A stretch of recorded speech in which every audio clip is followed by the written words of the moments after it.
Folks, Black Star Network is here. Oh, no punches! I'm real revolutionary right now. Support this man, Black Media. He makes sure that our stories are told.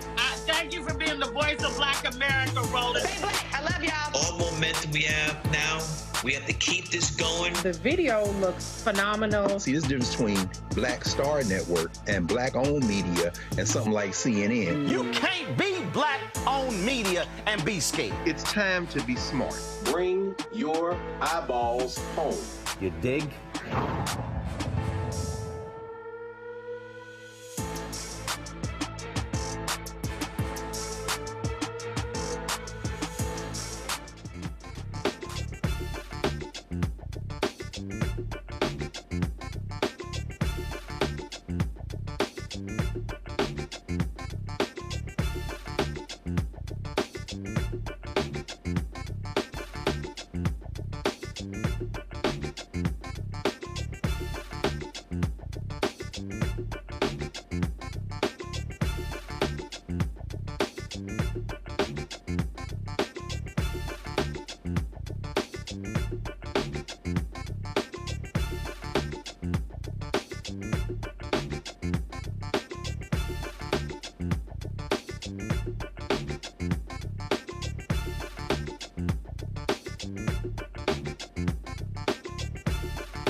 Today's Thursday, November 7th, 2024, coming up on Roland Martin Unfiltered, streaming live on the Black Star Network. President Joe Biden speaks for the first time since Tuesday's election that brought Donald Trump back into the Oval Office. We'll show you some of what he had to say. Also, journalist Eric Garcia from The Independent says he knows why Latino men helped re-elect Donald Trump. He'll be here to break down that issue. Also, diversity educator Jane Elliott. Oh, she's 90 years old, but she's got some thoughts about what the hell happened on election night. It's time for us to bring the funk on Roland Martin Unfiltered on the Black Star Network. Let's go. He's got it. Whatever the miss, he's on it. Whatever it is, he's got the scoop, the fact, the find. And when it breaks, he's right on time and it's rolling. Best believe he's knowing. Putting it down from sports to news to politics. With entertainment just for kicks, he's rolling. It's on go, roll, roll, y'all. It's Roland Martin, yeah. Rolling with Roland now. He's funk, he's fresh, he's real, the best, you know he's Roland Martin now.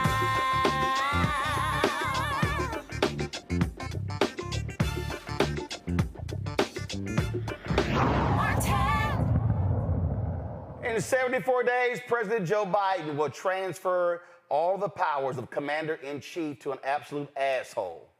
Yeah, that's Donald Trump.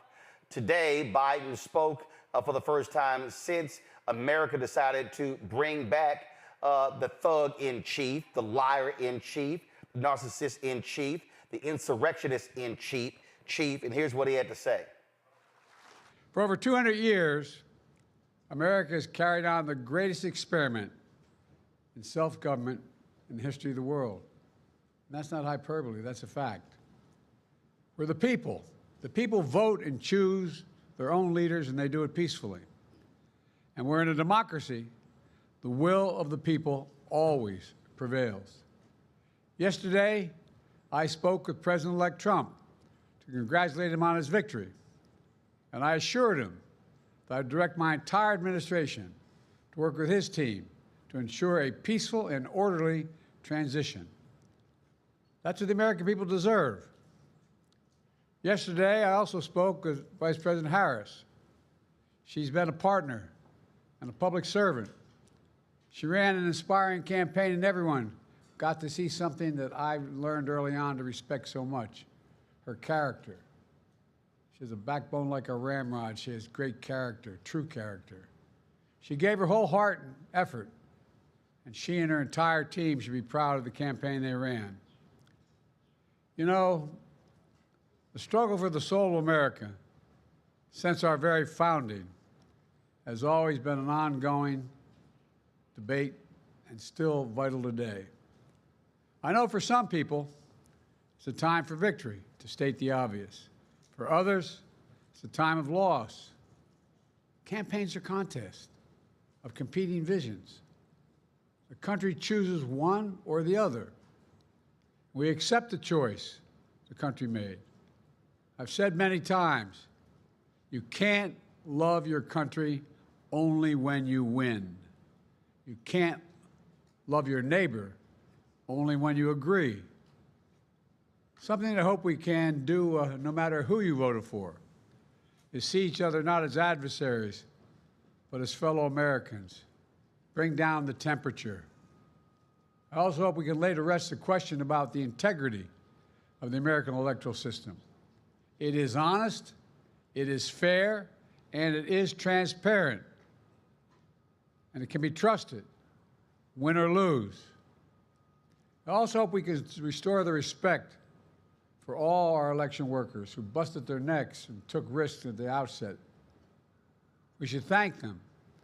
Thank them for staffing voting sites, counting the votes, protecting the very integrity of the election. Many of them are volunteers who do it simply out of love for their country. And as they did their duty as citizens, I will do my duty as president. I'll fulfill my oath, and I will honor the Constitution. On January 20th, we'll have a peaceful transfer of power here in America. To all our incredible staff, supporters, cabinet members, all the people who've been hanging out with me for the last 4 years, God love you, as my mother would say. Thank you so much. You put so much into the past 4 years. I know it's a difficult time. You're hurting. I hear you and I see you. But don't forget all that we accomplished. It's been a historic presidency. Not because I'm president, because what we've done, what you've done. A presidency for all Americans.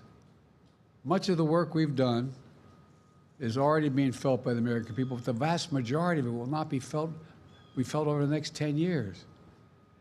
We have legislation we passed that's just only now just really kicking in. We're going to see over $1 trillion worth of infrastructure work done, changing people's lives in rural communities and communities that are in real difficulty, because it takes time to get it done. And so much more it's going to take time, but it's there. The road ahead is clear, assuming we sustain it. There's so much we can get done and will get done based on the way the legislation was passed. And it's truly historic. You know, we're leaving behind the strongest economy in the world. I know people are still hurting, but things are changing rapidly. Together, we've changed America for the better. Now we have 74 days to finish the term, our term. Let's make every day count. That's the responsibility we have to the American people. Look, folks, you all know it in your lives. Setbacks are unavoidable, but giving up is unforgivable. Setbacks are unavoidable, but giving up is unforgivable. We all get knocked down. But the measure of our character, as my dad would say, is how quickly we get back up. Remember, a defeat does not mean we are defeated. We lost this battle. The America of your dreams is calling for you to get back up. That's the story of America for over 240 years and counting. It's a story for all of us, not just some of us. The American experiment endures. We're going to be okay, but we need to stay engaged. We need to keep going. And above all, we need to keep the faith. I'm so proud to have worked with all of you. I really mean it. I sincerely mean it. God bless you all. God bless America. And may God protect our troops. Thank you, thank you, thank you. All right, folks, my panel, Lauren Victoria Burke, Black Virginia News, joining us out of Arlington, Dr. Greg Carr, Department of Afro-American Studies, Howard University, joining us from D.C., Dr. Niambi Carter, Associate Professor, University of Maryland School of Public Policy out of Washington, D.C. So 2016, I remember seeing this video right here of President Barack Obama, of course, welcoming Trump after the election. You know what I can't find, Lauren? I can't find any video of Donald Trump welcoming Joe Biden after the 2020 election. You know what I can't find? I actually can't find any video of Trump from the 2021 inauguration when Biden got elected. And so this is what we have. Democrats abiding by the systems, being gracious, being accepting, talking about the norms, and here you have an asshole who's coming back into the Oval Office who mistreated, degraded, wouldn't show up, wouldn't do different things, and, oh, Democrats are supposed to behave and do the right thing, and you got somebody who doesn't give a damn about any of that. Correct. And I think, I've been talking to a lot of people, I'm sure, as you have, Roland, the last few days, obviously, since Tuesday. And it is shocking to me, actually, how matter of fact the Democratic Party leadership is. I say the leadership, not the rank and file, because the rank and file is definitely aware of what's about to happen. I'm not saying that the Democrats in elected office don't, but they're way too calm. They're way too matter of fact. This party needs an overhaul at the top. They need a overhaul. They need somebody who is more RFK in their attitude. They need a Sonny Corleone type. They need an LBJ type. They need somebody who can deliver the LBJ treatment. They don't have that. And just in the thing that we see right now where the House is still being decided and the Republicans are putting out messaging that we've won the House, we're just waiting for the results to come in. And the Democrats are saying absolutely nothing. I mean, that's just such a great example of it. And to me, Biden's speech today is another example of why you need generational change sometimes. And I'm not a big fan of just generational change for the sake of generational change, because some of these older members are really good.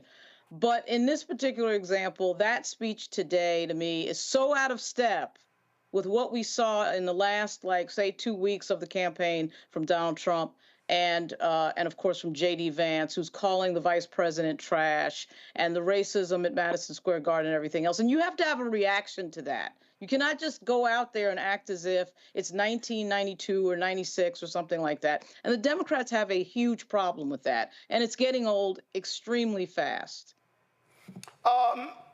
Here is, right here, Niambi, Mike Davis. This is the person who's often been talked about, is going to be, let me see if I can get the video straight, who's often talked about as more than likely Donald Trump's attorney general. Listen to this.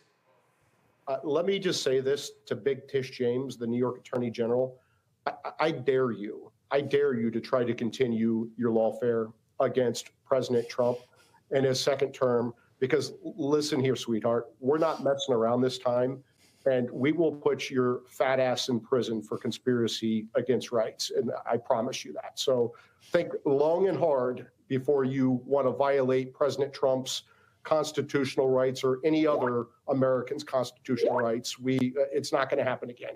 We've been warning people on the show, Mike, this isn't the same Trump administration. Stop messing around. Don't rig elections. Don't illegally vote.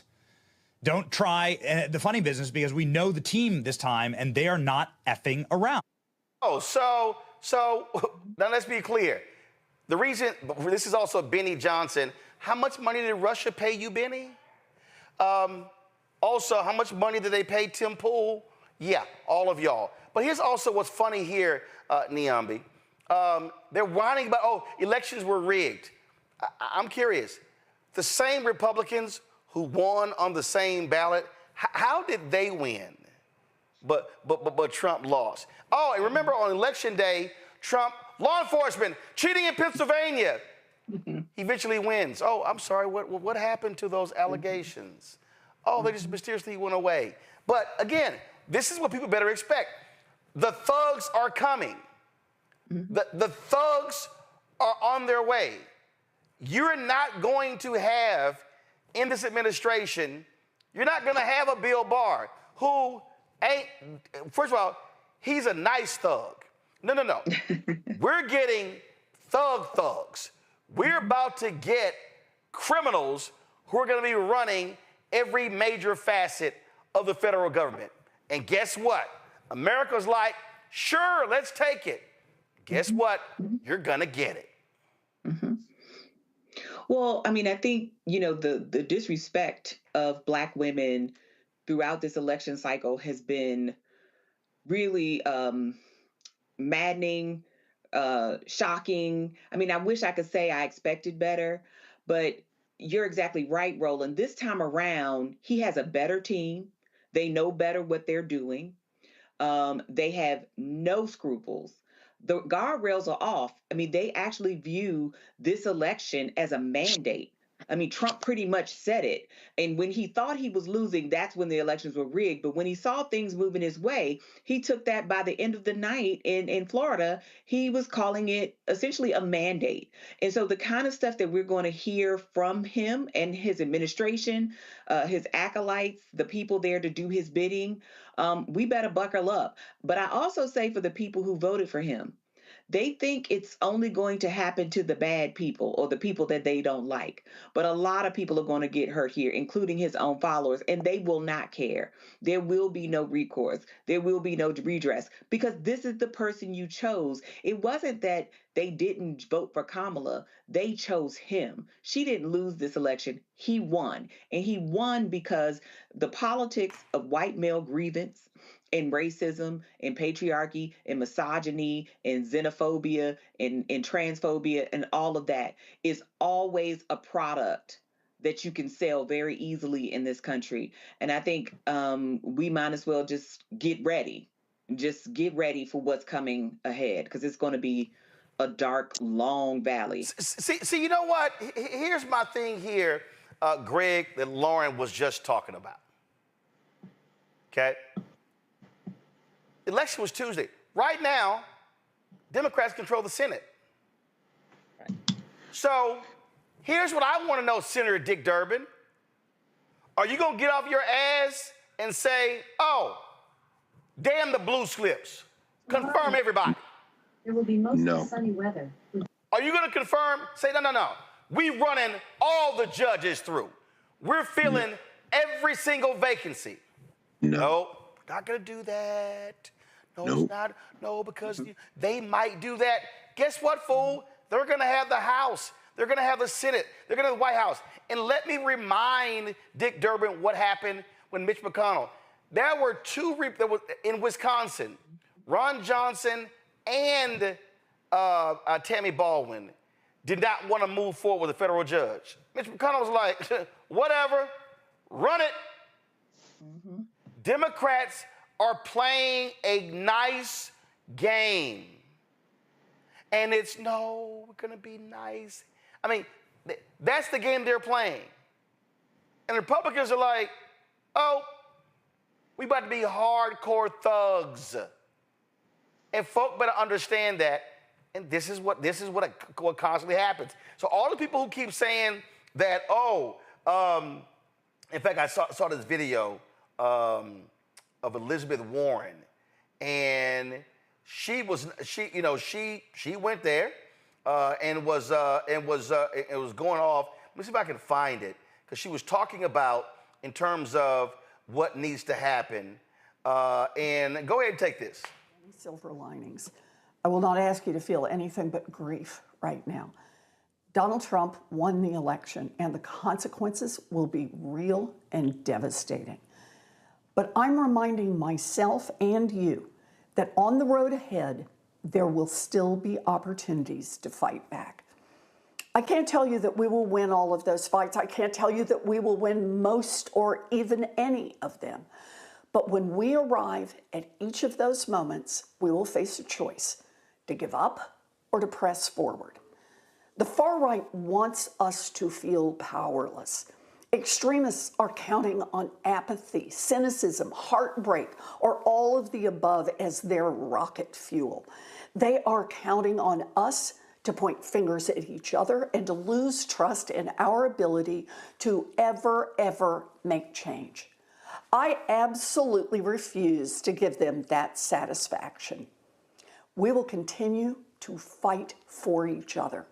Look, 8 years ago, in the dark days when Republicans took full power in Washington, I thought the Affordable Care Act would be gone with the snap of a finger. But the American people rose up. Activists like the late amazing Adi Barkan and countless others put their bodies on the line, quite literally. They made their voices heard. They saved health care for millions of families, and they paved the way for us to expand health care in the past few years. And a grassroots movement against far-right control took back the House in 2018 and the White House in 2020 and the Senate in 2021. Don't let anyone tell you that those victories didn't make a real difference. More people could afford to go to the doctor and fill a prescription. More people could go to work. More parents could afford to put food on the table for their kids and buy new coats for them in the winter. Lives were saved. As the far right works to roll back what we've achieved, they'll hope that we don't have the stomach to push back anymore. But we can choose to prove them wrong. We need each other. We take care of each other. And please, take care of yourself. Take the time you need right now to be angry, hurt, confused. Hold your loved ones close. Find opportunities to be in community with others this week. Take social media breaks. Foster your connections. Make new ones. Reach out to someone that you've lost touch with. Tell them that you're with them no matter what lies ahead. Now, she wrote a piece, Greg, in Time, and she said that Chuck Schumer should be using every second. She says Senate Majority Leader Chuck Schumer must use every minute of the end of the year legislative session to confirm federal judges and key regulators, none of whom can be removed by the next president. That's how you respond. You use your power until the last second. Right. Where are mentioned in cinema? I don't know where in the hell they are. I think they're still in the body, right? Yeah. So, yeah, their masters will call them and tell them to block that. Not that they shouldn't try. God bless Elizabeth Warren and her fantasy world. And I hope that she will be able to rally her constituents to do that. There are two distinct visions, I think, that we hear being articulated in the 48 hours. And let me say, Roland, how important it was, again, for you to do what you did with the Black Star on the coverage Tuesday night, because I left Howard's campus to come for coverage, and I saw the enthusiasm on those young people's faces, and we all sat in your studio and watched the looks on their faces at midnight. I wanted to fight somebody. I really did, and I still do. And I revel in this moment now, because as our thinking becomes clearer, our resolve gets stronger. And there are two competing visions. I had this conversation on Wednesday night with my students at the law school, who everybody wants to talk. And so we were thinking, how do we approach legal strategies in the Trump administration? It was very interesting to, John Roberts loves the First Amendment when you're supporting intolerance, white nationalism, sexism. You don't want to bake cakes for homosexuals or work on their websites. You don't want to. And so, you can turn that to us. How do we build independent institutions with the vouchers that you support by siphoning state bodies and state money? But we're going to do state and federal siphoning for our programs, and you can tear your Constitution up. There are two competing visions. One is Elizabeth Warren's, the kind of melting pot vision. Be tired, but continue to pray. That is a fantasy. That's what we heard from Joe Biden. Shout out to Joe Biden, by the way, who's gotten some rest and sounds a little better. But that's the melting pot vision. Then there is the quilt vision, the salad bowl vision. That's the vision we have to have. Meaning what? I'm not going to be lettuce. I'm tomatoes. I'm not going to be onions, I'm croutons, whatever. But together we might make a tasty meal, or I can just go back over here in this tomato field. We have to have a plural vision of this country. And what does that mean in the context of what we just heard? We heard a disgusting racist, as Dr. Carter just said. I mean, big Tish James, sweetheart, fat ass. Let's dance, MF. Let me be very clear about this. There is no making peace with that man. I'm never melting into anything with him. He is my open enemy. And if it means then that embracing the First Amendment as a strategy, as what has happened, everything from Citizens United all the way up through today, not for freedom of speech, but freedom of association, you understand? There's a way to undermine this current shitstorm coming toward us by embracing elements of it that force them finally to burst this funky settler enterprise open and focus on the things we can control, state and local government, for example. Even as they begin now to attack the mayor of Jackson, Mississippi, my friend Chokwe Anton Lumumba. Approaching local government allows us to empower ourselves, allows us to do the kind of organization we need. By the way, all the people in the third parties who run for president every 4 years, here's your chance now to work at the local level and begin to be in power on school boards and all of those things. And as we do that, as we organize, what we're going to see is that all empires fracture, all empires fall. Right now, they got over 50 executive orders that they are preparing to do, everything from quote unquote closing the borders and rounding everybody up, which will pancake the economy, to the tariffs that are going to send these hillbillies who voted for Trump into Walmart to get another pair of drawers and realize they've gone up by 500%. We're going to dance now, but the dance cannot be dictated by a sense of a commitment to a fantasy, and that fantasy is that this is a nation. No, we're going to go in the other vision, the vision of every person for themselves, real politics, let's negotiate, and damn the rest. And we'll see who has the stamina to wait it out. I'm going to tell you who it's not: white people. Well, folks, we're going to continue talking. I'm telling y'all right now, prepare yourself. But you know what? We are. Oh, we ready? Because we've seen it before. And we also know what's coming because we actually believed when the fools wrote Project 2025 what's coming down the pipeline. Going to a break, we come back, we'll talk about what the hell Latino men, what were they voting for and why? My next guest says he can explain it. You're watching Roland Martin Unfiltered on the Black Star Network. Pull up a chair, take your seat at the Black Table with me, Dr. Greg Carr, here on the Black Star Network. Every week, we'll take a deeper dive into the world we're living in. Join the conversation only on the Black Star Network. Hi, I'm Dr. Jackie Hood Martin, and I have a question for you. Ever feel as if your life is teetering and the weight and pressure of the world is consistently on your shoulders? Well, let me tell you, living a balanced life isn't easy. Join me each Tuesday on Black Star Network for A Balanced Life with Dr. Jackie. We'll laugh together, cry together, pull ourselves together, and cheer each other on. So join me for new shows each Tuesday on Black Star Network, A Balanced Life with Dr. Jackie.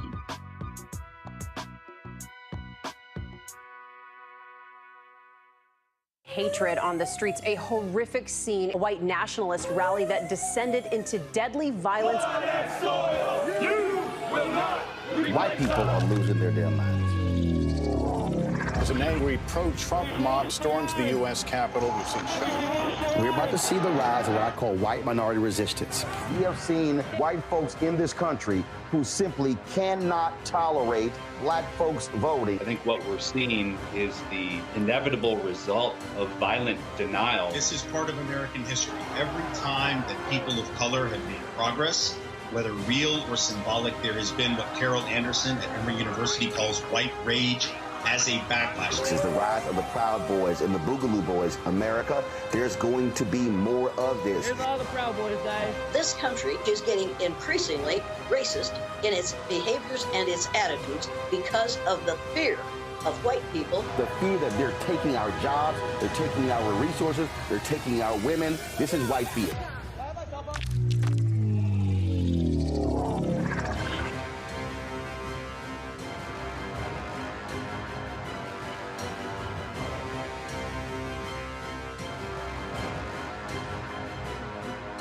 This is Motown recording artist Kim. You are watching Roland Martin Unfiltered.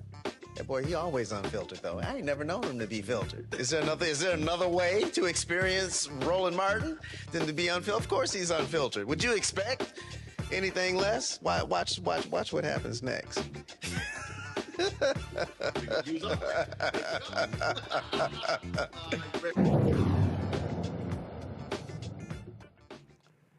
Well, since Donald Trump descended down the staircase, he just treated Latino voters with utter disrespect. Just disrespect.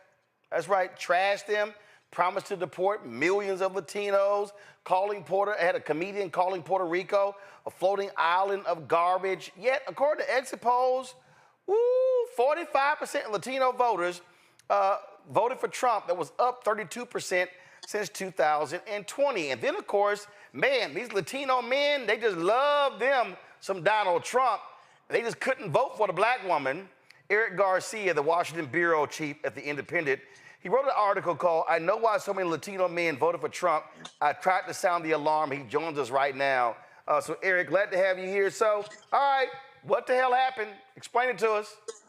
Roland, thank you very much for having me. I remember you and I were in Detroit earlier this year talking about this very problem. You're from Texas. You know that Latinos voting Republican is not uncommon at all. Latinos voted for George Bush. They vote for Greg Abbott. My mom grew up in California. She loved Ronald Reagan. The thing ultimately that happened was, I think you're seeing Latinos are one of the few groups that has one of the lowest levels of college education. And you saw that in the stratification, the swing, because about 8% Latinas moved toward Republicans by about 8 points. But the swing among Latino men, particularly among Latino men between 18 and 29, was massive. And I think a big reason for this is that the Democratic Party, for better or worse, tries to treat Latinos as a monolith, as they only care about immigration. They only care about, when Trump says racist things, but they don't actually do anything.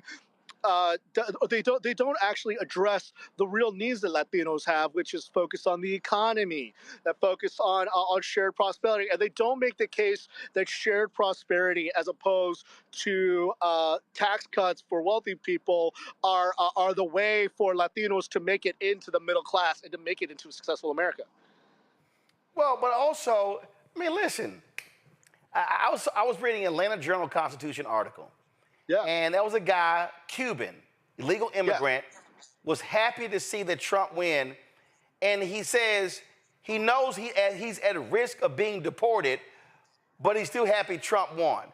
I saw another article where this one guy says he voted for Trump because of inflation, but his mama is here legally, and his mama might get sent back. I saw another video of a woman saying that, I'm gonna try to find the video, but her two nieces, their dad was deported. They haven't seen him in years, and her nieces voted for Trump. And she said, even though they experienced the trauma of deportation. What the fuck? I mean, it's one of the most bizarre things. I think it shows that for a lot of Latinos, it shows that, for a lot of them, it's important to remember about only a third of Latinos see themselves as people of color. A lot of them see themselves as white, particularly Cuban Americans, particularly a lot of Latinos and Mexicans in Texas. I'm sure that you know this, being in Texas, a lot of Mexicans, they sound like Rick Perry when they talk. But they see themselves as exempt or unique or people who are not going to be affected by by these kinds of mass deportations. Even though, as we see, that Stephen Miller, who is Trump's big confidant on immigration, is saying that the denaturalization process is going to begin. That they not only are going to begin deporting naturalized people, but they're going to get in the process of removing people's legal status. But I think a lot of it is that they prioritize the economy. Unfortunately, even if they don't recognize that they're not going to be the ones to share in the prosperity of this, and they also think that they're going to be kind of the exempt from the deportations. Well, let me tell you something right now. If that dude's mama gets deported, guess what? That's on him. And I'm gonna play Scarface's "No Tears." I'm being real honest. A lot of these people, Eric, who voted for Trump, I'm sorry. I'm not gonna have any tears for you when you're like, oh my God, I didn't think it was gonna happen to me. Well, who the hell will you think he was talking about when he said, I'm deporting 11 million? Yeah. I mean, the same thing could be said about how a lot of white, non-college educated voters have been the ones who have borne the brunt of the slashes into the social safety net, and yet they continue to vote Republican. We see this consistently, that people who do benefit from Democratic policies consistently vote for Republicans, and it looks like Latino voters are going the way of a lot of white working class voters who benefit from Democratic policies, but still want to see themselves as exempt or don't want to see themselves as like those other types of people. Well, I think you said it when And we also have to own up to this. It was going back to 2012. I remember there was this conversation, and I was at CNN, and it was about white Latinos. Yeah. And I remember we were on a call, and they were grappling with trying to how to deal with this topic. And there was one of the white CNN executives goes, "There's no such thing as white Latinos." And somebody on the call said, "That's not true. I'm one of them." Yeah. So one of the CNN staffers said she saw herself as a white Latino. So when we talk about that by 2043, the nation will become a nation majority of people of color in 2043. Not really, because when you have a lot of Latinos who consider themselves to be white or white adjacent, who want to assimilate, then that's just an extension of whiteness. Yeah, absolutely. I mean, we could even look at let's even go back to the beginning of the 20th century. Look, my stepdad came from an Irish American family, and for the longest time, as you know, Roland, a lot of there were a lot of Germans who moved to Texas, and initially Germans were not seen as initially white.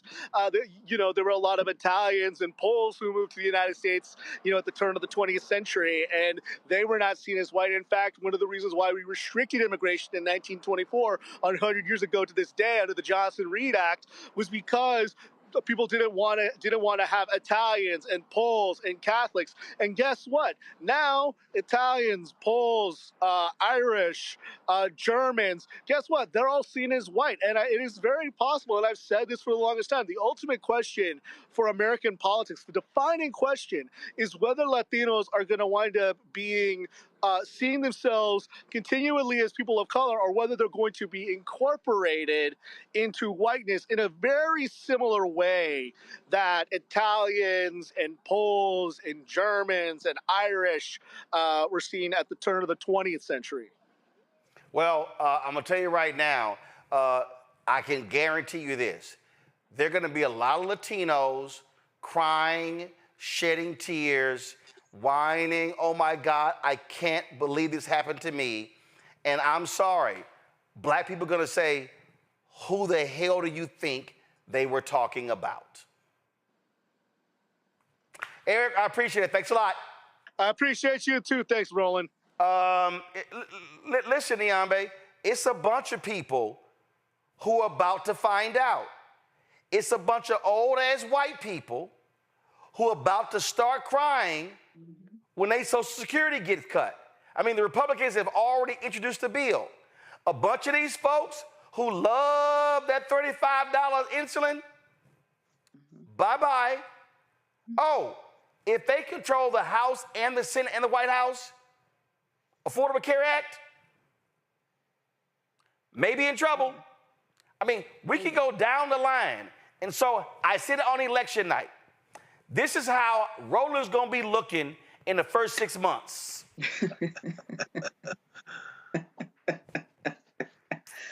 Well, I mean... And they're going to be asking, "How do you feel? What's for lunch?" Yeah. Because, again, these are the three: black women, American Jews, black men, top 3 voting folks for Kamala Harris in this election. If y'all couldn't figure it out, come talk to us, because we know exactly who this asshole is. Well, I think we're going to be saying, don't talk to us, because we tried to tell you. You didn't want to listen. And I think that's the thing. Black women for so long have been the canaries in the coal mine. We've been the one putting our fingers in the dam, trying to hold this thing together. Everybody else is sort of going out for self. And I think it's something important that Greg said earlier, which is, trying to make community with people who don't even see you as fully human is the end of a conversation, not the start of one. And I think what we're seeing here is that when you look by nationality, all Latino people aren't the same, right? There are some groups that vote more like Black people. The problem is those groups may not be in the majority or not in the majority for long. And then you also have people who define their interests as anti-Black. So yeah, they might like their $35 insulin. They like not liking Black people more. And a lot of people are okay with hurting other people because they think the poop won't splash on them. right? So when we even are talking about the deportation thing, Latinos aren't the only immigrants. Black people are immigrants, Asian people are immigrants. This is very dangerous for lots of people. And part of what Black people have always used their vote for was not just ourselves, but thinking about everybody else. The problem is we are still seeing that nobody else is thinking about us in our communities. Nobody's thinking about our seniors. Do you know how important that Medicaid expansion would have been for people who are caregivers of parents like I've been, like so many of my friends are? That would have been a game changer for our families and our communities. Yet you see people voting against their interest time and again because their interest isn't in policy. Their interest is in pain. Their interest is in grievance. Their interest is in anti-Blackness. And unfortunately, like you said, a lot of us are going to be sitting on our hands telling you, we tried to tell you. We've tried to tell you. We've tried to tell you for over a century. Go to my iPad. This was a tweet somebody posted. My white neighbor, a Trump supporter, just called ICE on my Mexican neighbors who also are Trump supporters. They're crying in the driveway right now, getting deported. Whoa. Yeah. Well, that was, and so this is the video, Greg, I was talking about from this woman talking about her nieces who voted for Trump. Roll it. Hey, my family's probably going to get mad at me for sharing this, but I truly don't care at this point. So in 2017, 2018, I can't remember exactly the year, but my brother was deported. He was an illegal immigrant for many, many years, but he was deported. On the day that he was taken by ICE, he was going to work with my brother. They worked together, I think. I can't remember exactly, but they were going to work together, and he had his kids in his car. So my nieces and nephews watched their dad get arrested and taken away by ICE. I'm not gonna say that my brother was perfect, because he wasn't. Like, none of us are. But he's not a bad person. So back to him getting deported. So this was, I can't remember if it was 2017 or 2018, but Trump was in office, right? So he gets deported. Some of my nieces and nephews have not seen their dad since he got deported. 2 of them are now able to vote. The 2 that voted literally voted for Trump. They voted for Trump. And I'm like so mind blown that that even happened, because they saw their dad get deported. They were traumatized from it. And for some reason, they find it okay for other people to go through that. I just don't get it.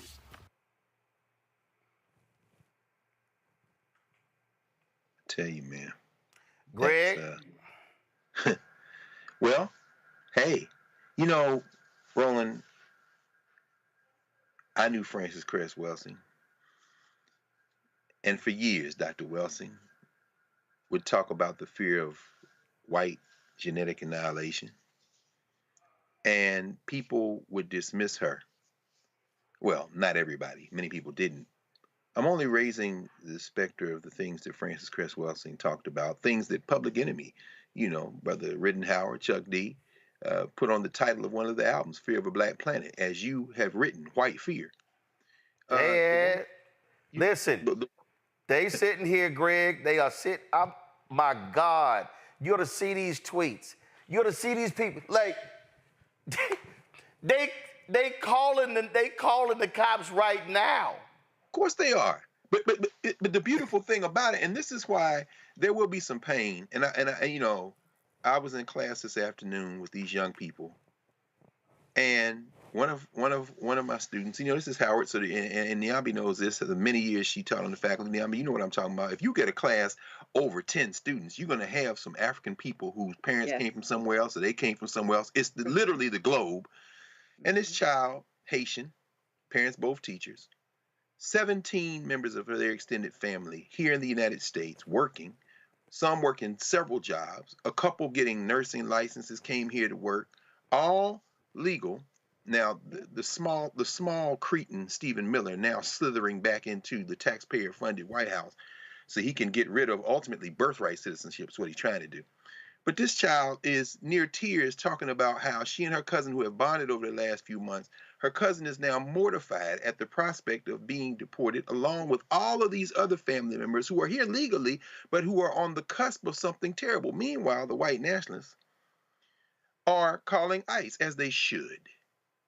Why? Because what they're going to understand, they don't understand it. I really don't care whether they understand. See, I'm not one who has any investment in this country, as I've said many times. So they don't understand the domino effect. They don't understand the impact of this on global policy. And so, and remember, you remember last year we had Tanya Hernandez on the Black Table. She is Boricua, and she wrote a book, Racial Innocence, Unmasking Latino Anti-Black Bias in the Struggle for Equality. And she talked about this whiteness. Dr. Du Bois said a color line belts the world. What we heard from your guest there was that these people are trying to fight their way into whiteness, and they're willing to sacrifice everything, including members of their family and other people, if they can grasp the ring. A century ago, it was the Italians, it was the Irish, who were as white as hell, but in the 19th century, they became white in part by yelling nigger the loudest, the N-word rather, I apologize. But that was the phrase that was used, as you know, in the populist movement in the late 19th century. Tom Watson and, this election will be won by those who wave the bloody shirt and those who yell the N-word the loudest. Well, the Latinos understand that. And so finally, what we see is that these white people are going to fight over the margins of whiteness with whites or aspirant whites who speak Spanish, who are also fighting. This is a war over race. It's a race war. Jane Elliott is going to explain this in a minute. And the casualties will be the very white people calling ICE, because as that deportation rises, as this executive order is signed in January, as this mass deportation happens, and you can't replace them in the labor force, and you then realize what they were actually doing here, taking care of your old people that can't wipe their own behinds, picking the food that is in your grocery stores, and as those prices rise, they will come screaming. They won't come screaming to us. They're literally willing to die if they attain whiteness on the way to the cemetery. Lauren? Yeah, I mean, I think that, and I'm sure for Greg, this is certainly true. But for both of our academics on the show, this is certainly true. I mean, we need to get out of shocked mode about the fact that, at the end of the day, the American voters wanted this person. They wanted this archetype that they've wanted for so long. It is the white male strongman archetype we've seen in American history from the beginning. And so patriarchy sort of is a part of that.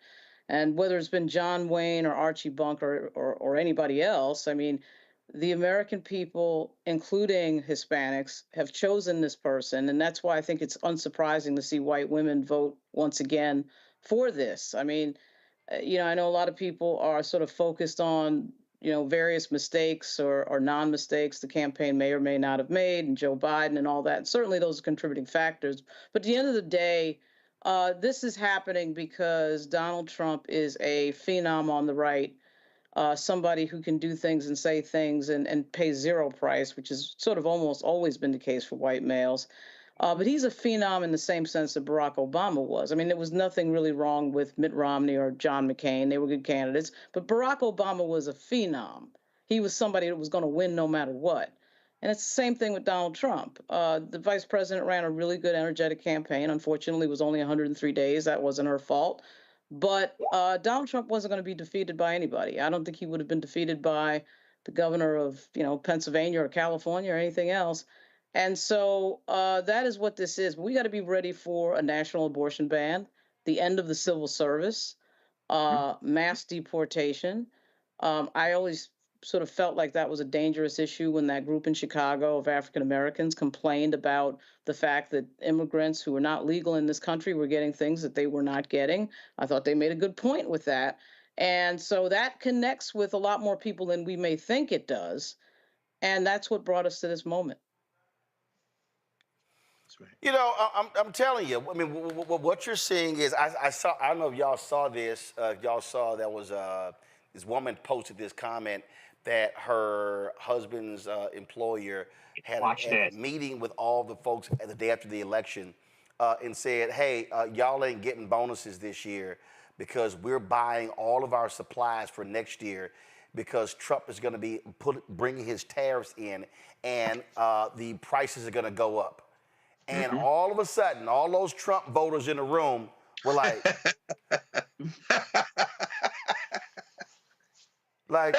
we're not getting our bonuses? No, you're not getting your bonuses. I'm telling you, Niambi, these people don't understand. They are about to see for real the consequences of who you vote for.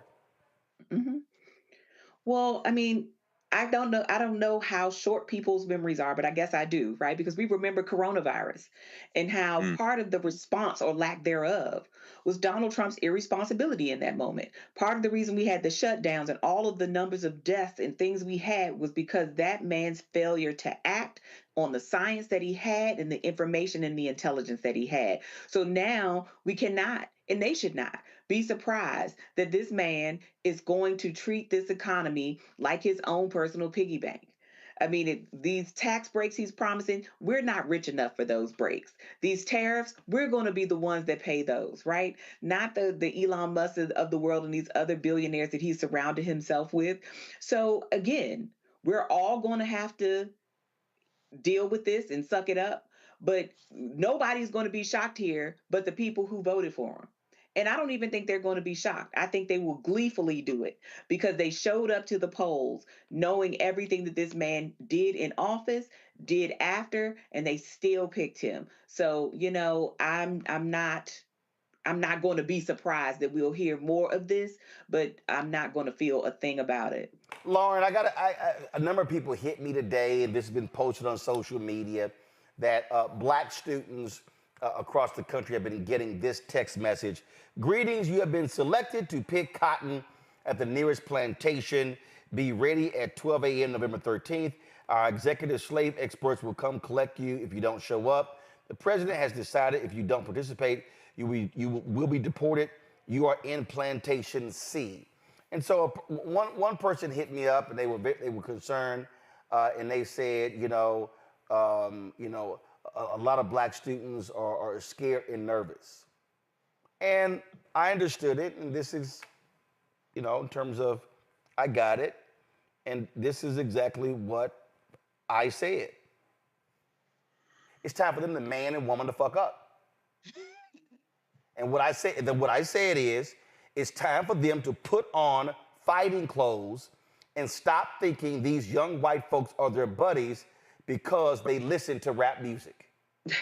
I said, Lauren, the white kid who played with slaves grew up and became their master. And so, I mean, and I had to be that hardcore because I need this generation of black kids to realize, yes, it's now your turn to engage in the fight. This notion that it was over, this notion that, oh, things are just gonna be so, no.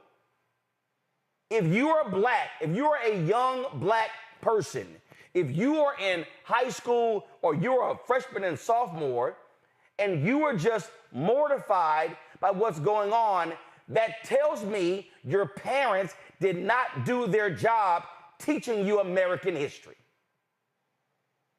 Because I have said this repeatedly. If you study American history, there's been no period in American history where black success was not followed by white backlash.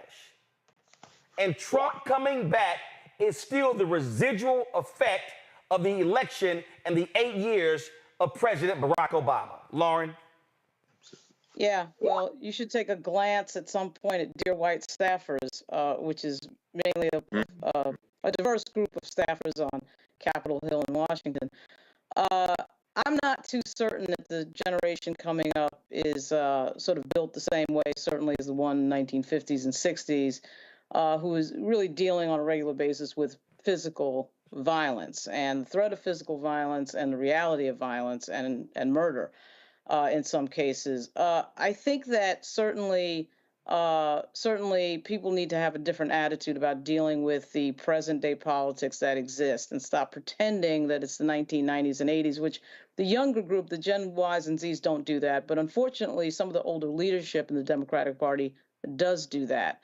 And that is hugely problematic because leadership is required, and it is a certain type of leadership.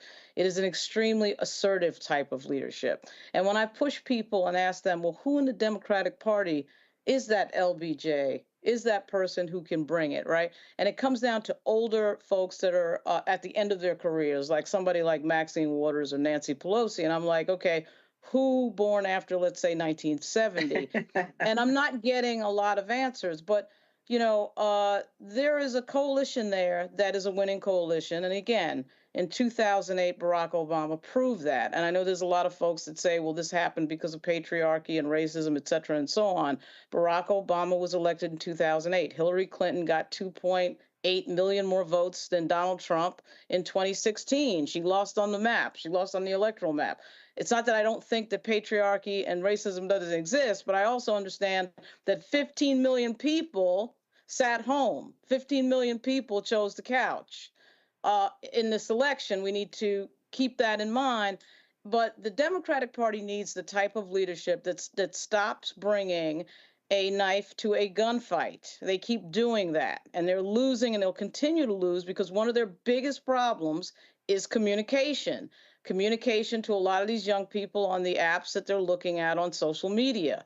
I think these apps have been somewhat problematic in terms of making them soft, frankly, on a lot of things that we in Gen X didn't have to deal with. But for whatever reason, there's a lot of folks in this younger generation are very sensitive to things that they need to stop being sensitive about and start fighting. Now, I've seen some that do fight, but the attitude has to change to go up against what's about to happen in 74 days. Well, and I'm going to tell you right now, Greg, and I'm going to say it, HBCU students at PWIs, whether you're Black, Latino, Asian, Native American, or white, I'm just letting y'all know right now, be prepared for Pell Grant cuts. No question. Be prepared for cuts in student financial aid. And again, I go back to 1984. Man, them college Republicans were just praising Ronald Reagan. And damn near 2-3 weeks later, when he cut student financial aid, they asses were crying on national television. Well, guess what? It's going to be a whole bunch of white kids running around hollering Trump, Trump, and some black folks rocking a MAGA hat. Oh, my God, what do I do? He cut my financial aid. Well, they told you dumbasses what they were going to do. So, hello. Absolutely. Absolutely. I think we all would observe that circumstances go a long way towards shaping how young people come to full maturity. The circumstances of the 1950s and 60s, the murder of Emmett Till and just the racial terror, the physical racial terror, shaped the generation that became the Student Nonviolent Coordinating Committee. I was born in 1965 when Vice President was at Howard. I was at Tennessee State. The anti-apartheid movement, early hip-hop, that foundation, it shaped that. Most of the young people that we're dealing with, and Abby and I, and you see, your nieces just graduated. They were born after the year 2000. They were born late 90s, early 2000s, and closer to now. The circumstances haven't emerged. The age of Obama was an age of pretty much good feelings in a certain kind of working class or striving class up through the so-called upper class in the Black community. As I said, the last couple of days listening with students and being in conversation with them, I'm a Pan-Africanist. I believe in the African world. And to hear young people whose people came from Jamaica or the Virgin Islands, whose people came from Trinidad and Tobago or Nigeria or Ghana, say as they were gathered in that yard on Tuesday night, as some students were weeping, they began to weep too, or they began to express their rage. They began to express their anxiety. And it wasn't based on where they came from. Why am I bringing that up? They did mention that email today. I hadn't seen it. Texas A&M was evoked as one of the places that, they have friends all over the places, including many of the white schools. Clemson, Alabama. Duke. Absolutely. And my thing is, you have to be careful when you strike a rock. Because it doesn't take much. Remember during COVID, when the persecution of those who wanted to kneel threatened to raise a whole slave rebellion in the NFL. When you strike the right one, then it can become infectious very quickly. So let's say in Alabama that email goes out, and let's say a 5-star recruit says, I'm not playing for Alabama, and then one from Auburn says, me neither, and then somebody from the University of Georgia says, after the University of Georgia, I'm going to Fort Valley. And before you know it, a whole ass slave rebellion, except this time there is no Joe Biden in a delusion world to say, you can't love your country only when you win. And brother, I ain't never loved none of this. Y'all understand that these boys are at these schools, and these young people, women are at these schools playing basketball because of what they think they can do for them. But you know, enough can become enough. Never be surprised when something happens that sets off a movement. Finally, send that email. Watch some of these young people say, oh, the truck, what time it'll be here? Come on, meet me here. And what you're going to see is I am willing to bet on these young people. These white boys ain't ready to dance when they hit a rock. You hit the right movement, we're going to see something else. And that's going to unify us more quickly than the age of Obama when we were looking for differences between each other. You know what unifies black people more than anything? The common thread of whiteness when it evokes and hits the right key. Y'all better mess around. You're going to see some people in the SEC losing every game, and Grambling and Southern will fill up the damn New Orleans Superdome on the way to the NC2A National Championship. And what y'all going to do then? Well, hold tight 1 second, folks. Y'all might want to buckle up. Coming up next, we'll have the great Jane Elliott joining us next. She's got a few thoughts about this election, and I can't wait till she shares them next. Folks, support the work that we do. Look, I told y'all, ain't no millionaires, billionaires supporting us. The right wing, they have invested a ton of money into a digital media ecosystem. And they funded it, and you saw it play out in this election. And so your support is critically important. Listen, I've been talking to advertisers, but you know, they scared. And I'm telling you right now, these major companies are going to be even more scared supporting folk who don't support Donald Trump.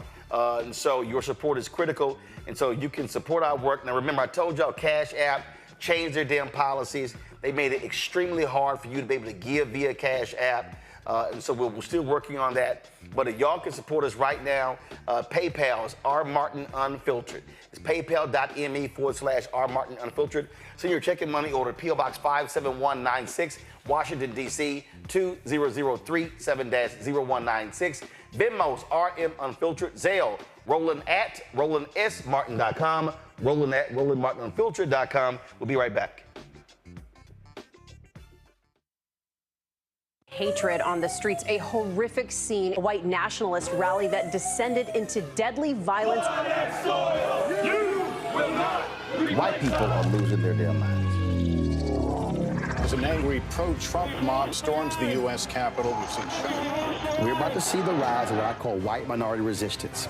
We have seen white folks in this country who simply cannot tolerate black folks voting. I think what we're seeing is the inevitable result of violent denial. This is part of American history. Every time that people of color have made progress, whether real or symbolic, there has been what Carol Anderson at Emory University calls white rage as a backlash. This is the rise of the Proud Boys and the Boogaloo Boys. America, there's going to be more of this. Here's all the Proud Boys, guys. This country is getting increasingly racist in its behaviors and its attitudes because of the fear of white people. The fear that they're taking our jobs, they're taking our resources, they're taking our women. This is white fear.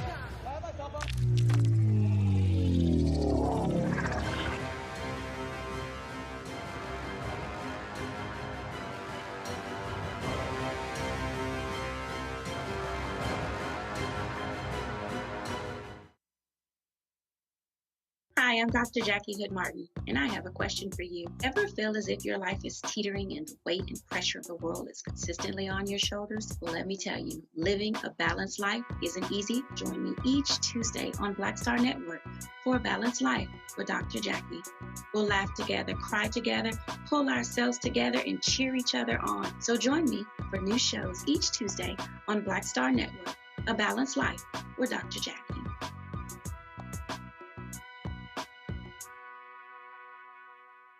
Pull up a chair, take your seat at the Black Table with me, Dr. Greg Carr, here on the Black Star Network. Every week, we'll take a deeper dive into the world we're living in. Join the conversation only on the Black Star Network.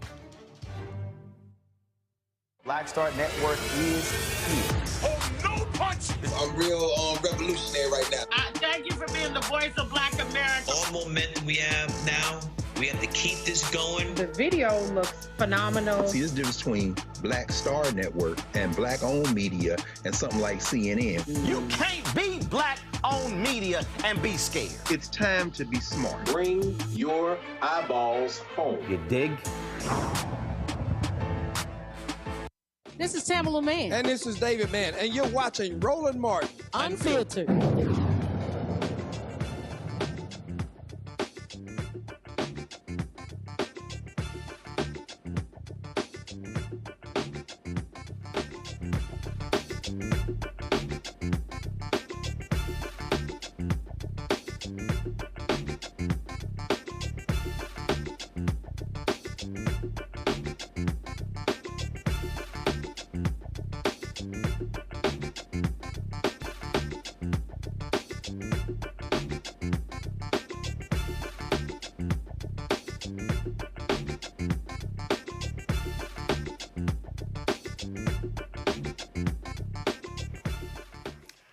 Folks, my next guest has seen a whole lot over her 90 years of life. She, of course, is one of the most noted speakers in this country. She makes it plain when it comes to racism, bigotry, discrimination, sexism.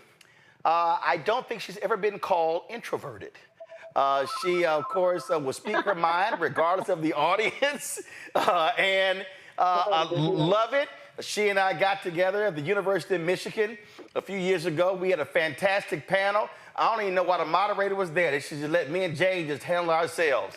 And also, there's a new book out, y'all. The author interviewed me about this book. It's called Shades of Brown, the official biography of Jane Elliott and the Blue Eyes, Brown Eyes exercise by author Todd M. Mealy. This is the book right here.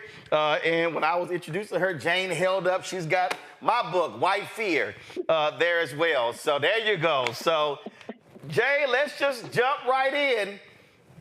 You saw what happened on Tuesday. Break it down. What do you think?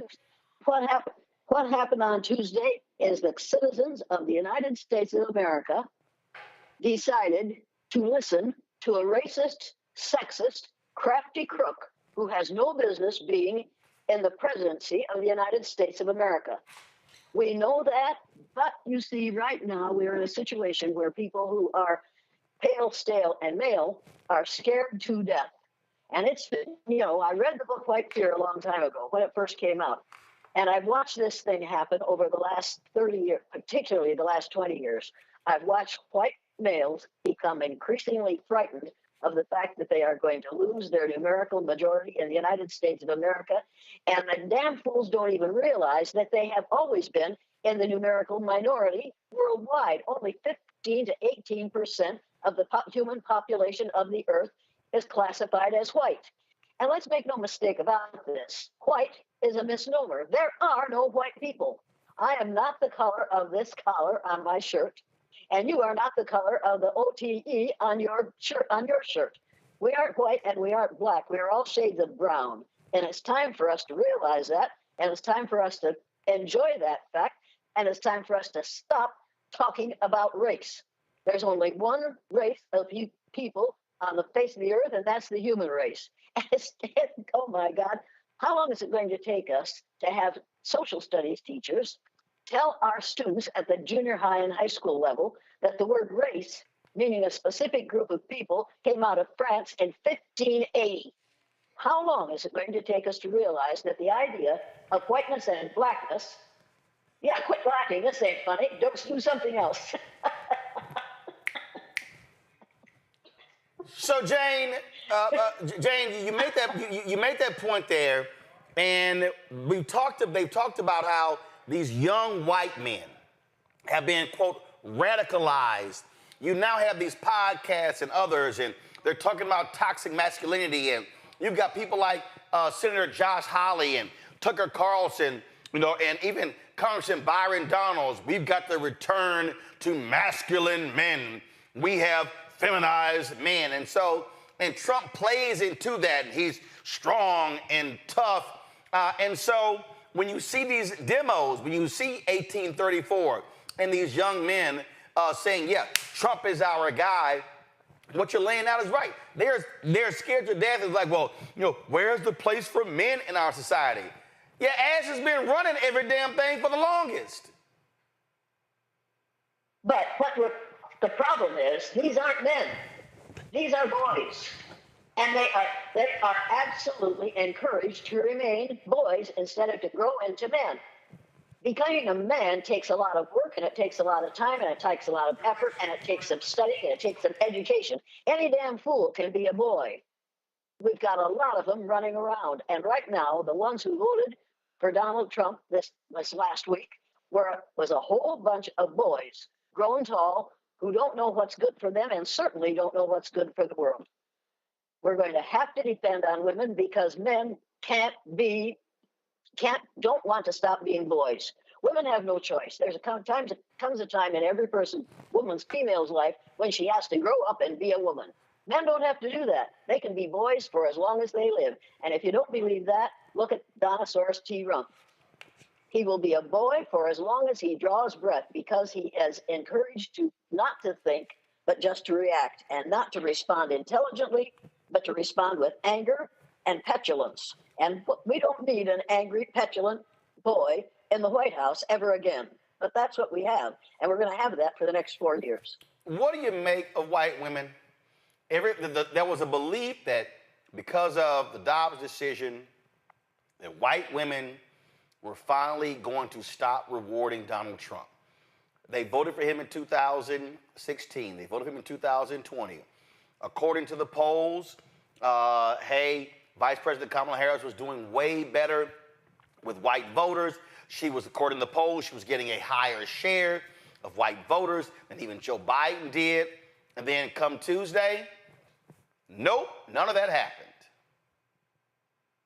White women are just as ignorant about race and sex as white men are. And we will stay that way as long as we have an education system that describes all the important things that have ever been done in this world as having been done by white males and a few white females. As long as we don't tell the truth in history, as long as we don't tell the truth in social studies, as long as we teach the lie, as long as we refuse to deal with the truth, that's how long we'll have this problem. And white women don't seem to realize that Donald Trump is going to use them. They need to realize that when he said we've got to put a border, we've got to put a wall on the southern border of the United States because we've got to keep those brown-skinned people out because brown-skinned people reproduce too rapidly, he was absolutely serious. This man is a blatant racist, and he is prepared. The reason he closed Planned Parenthood clinics for a while, and now they're trying to get them open, is because he was quite certain that Planned Parenthood clinics, the main thing they did was offer abortions to white women. That's not what Planned Parenthood clinics are about. They're about a whole lot of things, providing a whole lot of services for women who can't afford to go to the local doctor, but they can go to the Planned Parenthood clinic. He did a real ugly thing when he closed his clinics, and he closed them so that he could keep white women from getting abortions. I've got news for him. If a white woman wants an abortion, she's going to get an abortion. And there's no way he or anybody else on the face of the earth is going to be able to stop her if she can find somebody who's willing to help her do it. And I'm willing to help her do it. Until we make white males, period, males of all colors, and there's only two, and that's brown. There's only one in that shade of brown. But until we start making males as responsible for pregnancy as women are, that's how long we're going to have the problem of abortion. If we could just pass legislation that said that every man who contributed to an unwanted pregnancy would have to submit to involuntary vasectomy, I'll bet we could do away with abortion in a hurry, don't you think so? Absolutely. Now, on that particular point there, when you talk about Trump and these Republicans, listen, Elon Musk, apartheid Elon Musk. Wait. Let me stop you there. We've got to stop calling the Republican Party the Republican Party. Donald Trump, not the L, the letter L out of the word Republican and turned it into Republican because of his obsession with the pubic area. It's time to call it what it is. And he also messed up the word, this United States Supreme Court. It is now the United States Sperm Court, because all he and his recent appointees to that court are interested in is sperm cells and what color children they will be produced by their use. It's time to change the language to fit the situation. These are Republicans, and it's the sperm court. Okay, what were you saying? First of all, no, go to the shot of Greg, Henry Switchin. Greg Carr was sitting there, and Naomi Carter was sitting there. Their mouth was wide open, cracking up when you said that. I'm going to go to them in a second. But here's the thing right there that you're talking about. But are their ears, wait, are their ears open? Oh, We yeah. got to open our ears. We got to open our ears and then open our mouths to say something that makes sense. And Republican Party makes sense. Republican doesn't. Donald Trump isn't interested in the public arena. He is interested in the pubic area. Let's call it what it is. You talked about, again, Trump and Planned Parenthood, and you got apartheid Elon Musk, and he is always tweeting. He's always tweeting about, the population drop, the lack of birthing babies. These folks, what they want is simple. They want white women to shut up, stop going to college, stop taking jobs, lay down, have babies, and just reproduce. Because this is all about fear of losing the white majority.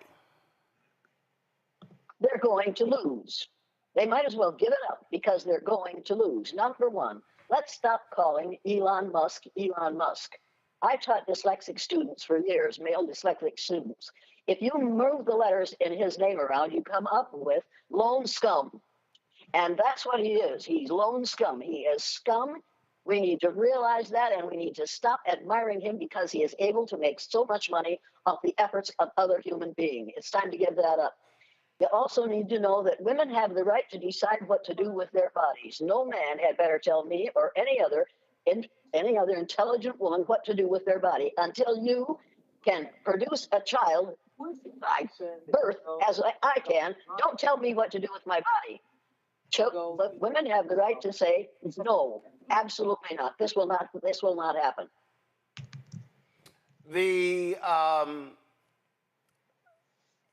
Let's talk about Latinos, Latino men as well.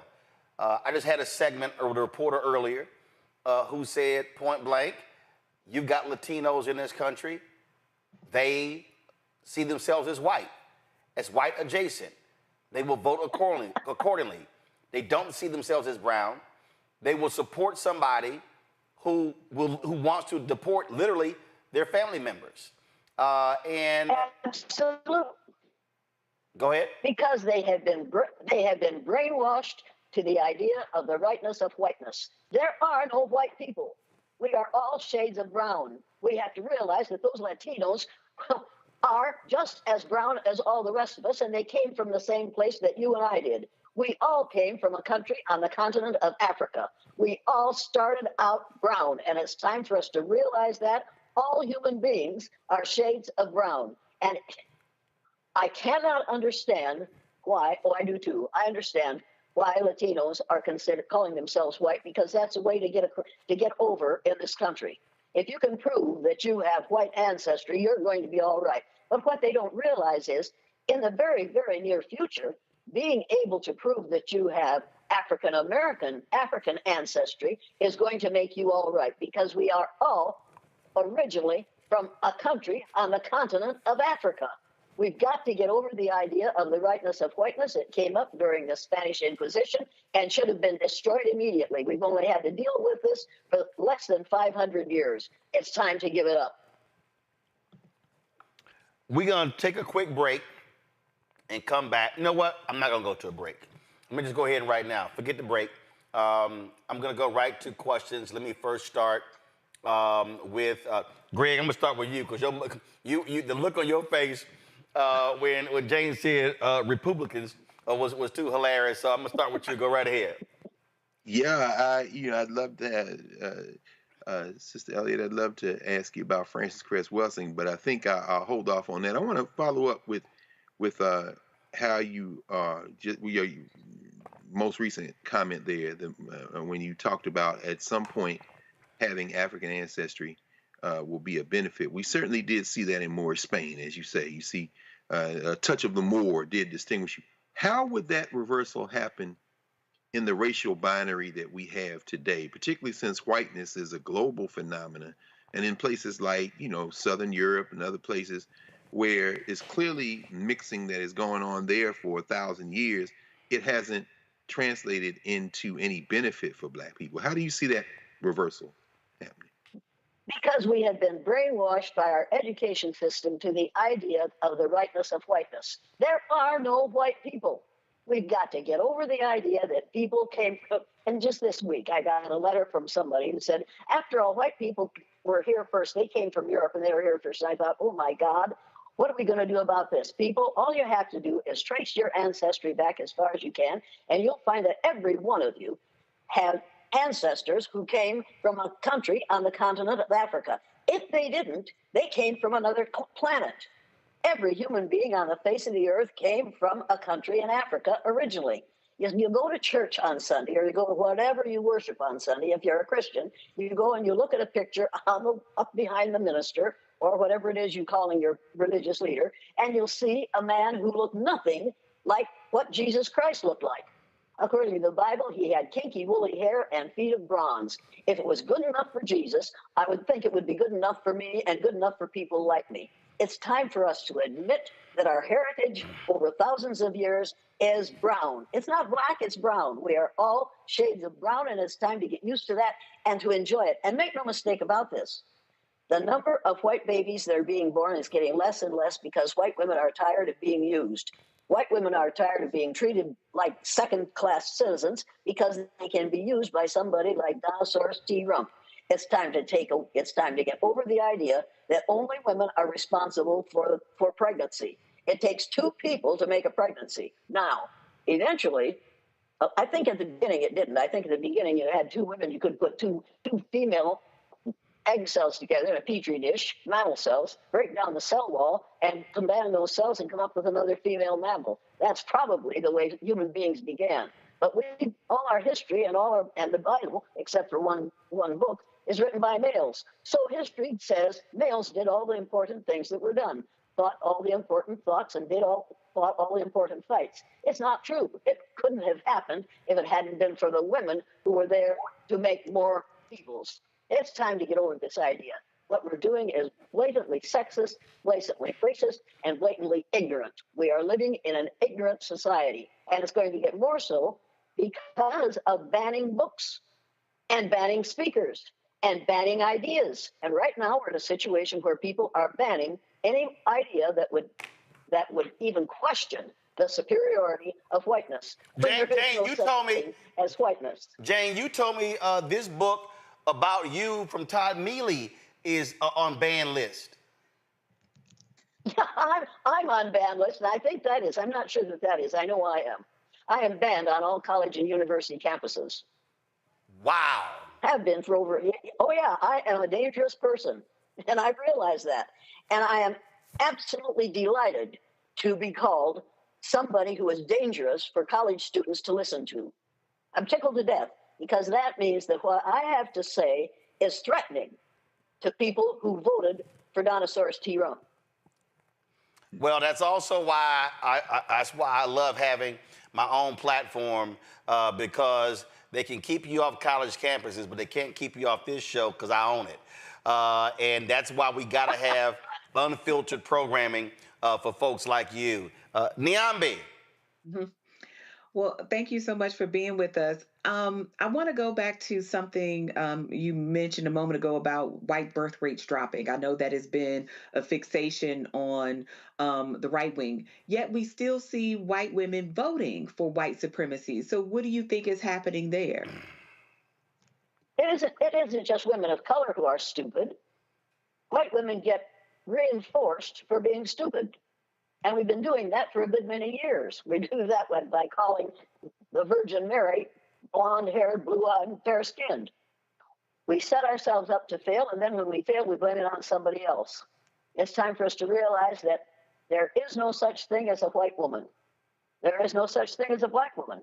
But we use those words because for white women use it because, according to the person who started this whole thing of race, Torquemada, during the Spanish Inquisition, he was going to kill everybody who wasn't Christian, and he was going to turn all the Christians into Catholics. He had killed 2,000 people before somebody made him aware of the fact that many of the people he had killed were Christians. At that time, he realized that you couldn't tell what a person's religion was by looking at them, so he decided he'd have to come up with a way to make that determination. So he called the lighter, and all people were shades of brown at that time, and they are now. He called the lighter brown-skinned people white because white is the color of purity and goodness. He called the darker-skinned people black because black is the color of savagery and evil. And we have been living with that nonsense for less than 500 years. It's time to give it up. There are no white women, and there are no black women. We are all shades of brown. And you and I, whether you want to know it or whether you want to admit it or not, are 30th to 50th cousins because our ancestors came from the same place. And came from the same race. There's only one race on the face of the earth. It's the human race, and we're all members of it. It's time to get over the idea of the Rainbow Coalition and the idea of blackness and whiteness. They have never existed, but we have been using it to keep people in their place for about 500 years. It's time to stop it. Lauren. Do I make sense to you? Oh, yeah. Oh, absolutely. Absolutely. Jane, Jane.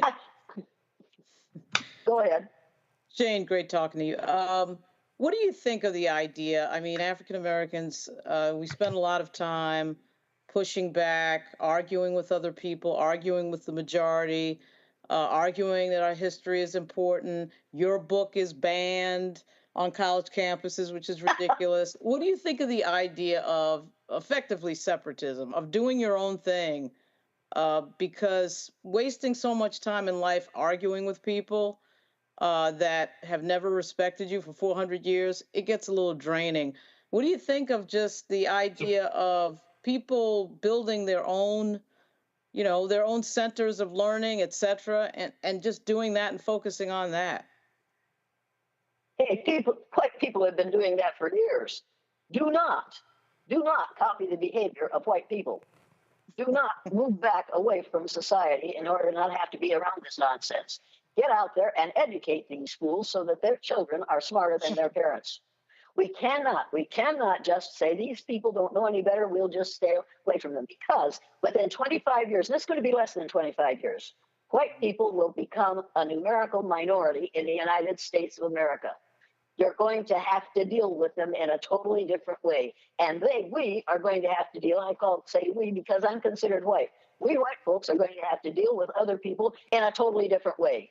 We're going to have to start realizing that the boy grown tall, who is now going to be president of the United States in a couple of months, doesn't even know what it says in the preamble to the Constitution of the United States of America. Think about that. Remember when you learned the preamble to the Constitution, we the citizens of the United States, in order to form a more perfect union. Do you think Donald Trump wants to form a more perfect union, or does he want a disunion? I just think it's an absolutely wonderful thing that we should have learned, and we should have listened while he was talking. We aren't doing it. We haven't listened, and I think most of us don't remember it. You remember that when we form a more perfect union, establish justice. Do you really think that Donald Trump believes in establishing justice? He ran for the presidency deliberately and with determination so that he wouldn't have to go to jail as a result of all the ugly things that he has been doing over the last few years. He doesn't believe in establishing justice, not for himself and not for anyone else. It says we're going to secure domestic tranquility. Oh, yeah, right. Provide domestic tranquility by inciting a riot. An absolutely ridiculous mess in January. Remember that mess? That's domestic tranquility as far as Donald Trump is concerned. We're going to promote the general welfare by doing away with Social Security and welfare for children whose parents can't make enough money for them to live on. We're going to do all the things that are in the preamble of the Constitution? I don't think so. We're going to ensure the blessings of liberty to ourselves and our posterity? No, we aren't. We're going to ensure the blessings of liberty to white males. And the rest of us are going to have to pretend that we like what's happening. Finally, a whole lot, but not enough, white women have decided we are not going to do this anymore. We aren't going to play this game anymore. This game has been killing women for long enough. It's time for us to refuse to put up with it anymore. And it's doubly time for women who consider themselves black but are brown. They're browner than I am, and I'll never be as brown as you are. But I have the right to see you as brown and to see me as brown and to see all of us as having come from the same continent, a country on the same continent, and be blessed to have cousins that look like you and that look like this gentleman who's sitting here. This has been him coming back. Republicans taking control of the Senate. They're leading in a number of House races. They'll be in control of picking federal judges. Those are lifetime appointments. You've got the pot right now. It's 6-3 on the Supreme Court. 6-3 majority on the Supreme Court. You've got, talking about potentially Alito, Thomas retiring. What do you say to people who are despondent, who say, my God, they're going to be running everything? What do you say to those folks who are thinking about just giving up? Look, I remember when Donald Trump gave his inauguration address 8 years ago, and I thought at the time, my God, this is Hitlerian. And I thought, Jane, you're exaggerating. This isn't Hitlerian. And then I got the book, When at Times the Mob is Swayed. And you need to hear just this paragraph. It says, we know from Ivana Trump's now sealed testimony at Trump's first divorce trial, backed up by her lawyer, Michael Kennedy, and from the president himself, that for years, a younger Donald Trump slept with a book of Adolf Hitler's collected political speeches, published in 1941 as My New Order in a locked cabinet at his bedside table.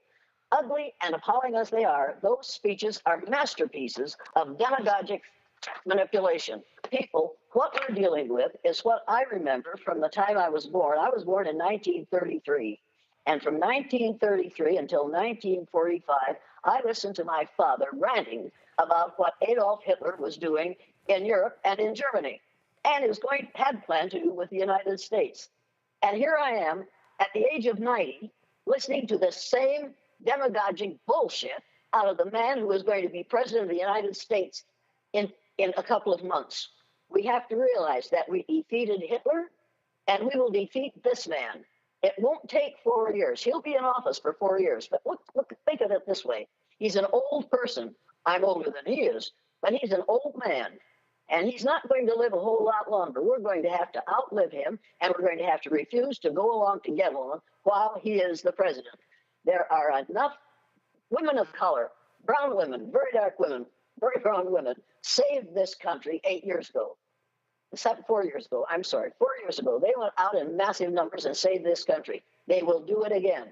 And we have to make sure that they know they have that possibility. They've done it before, and they'll do it again. We've got to stop realizing how brilliant these women are. And if you think they aren't, you have to remember that 300,000 years ago, people who look like you left the continent of Africa and without any modern technology managed to populate every landmass on the face of the earth.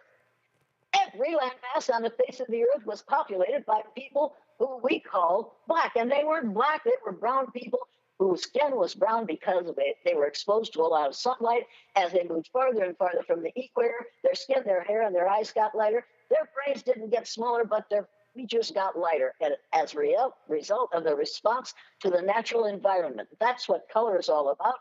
But we have decided that God must have looked like Donald Trump. Think of that. If that doesn't frighten you, I don't know what will. It's time for us to get into a state of realizing what reality is.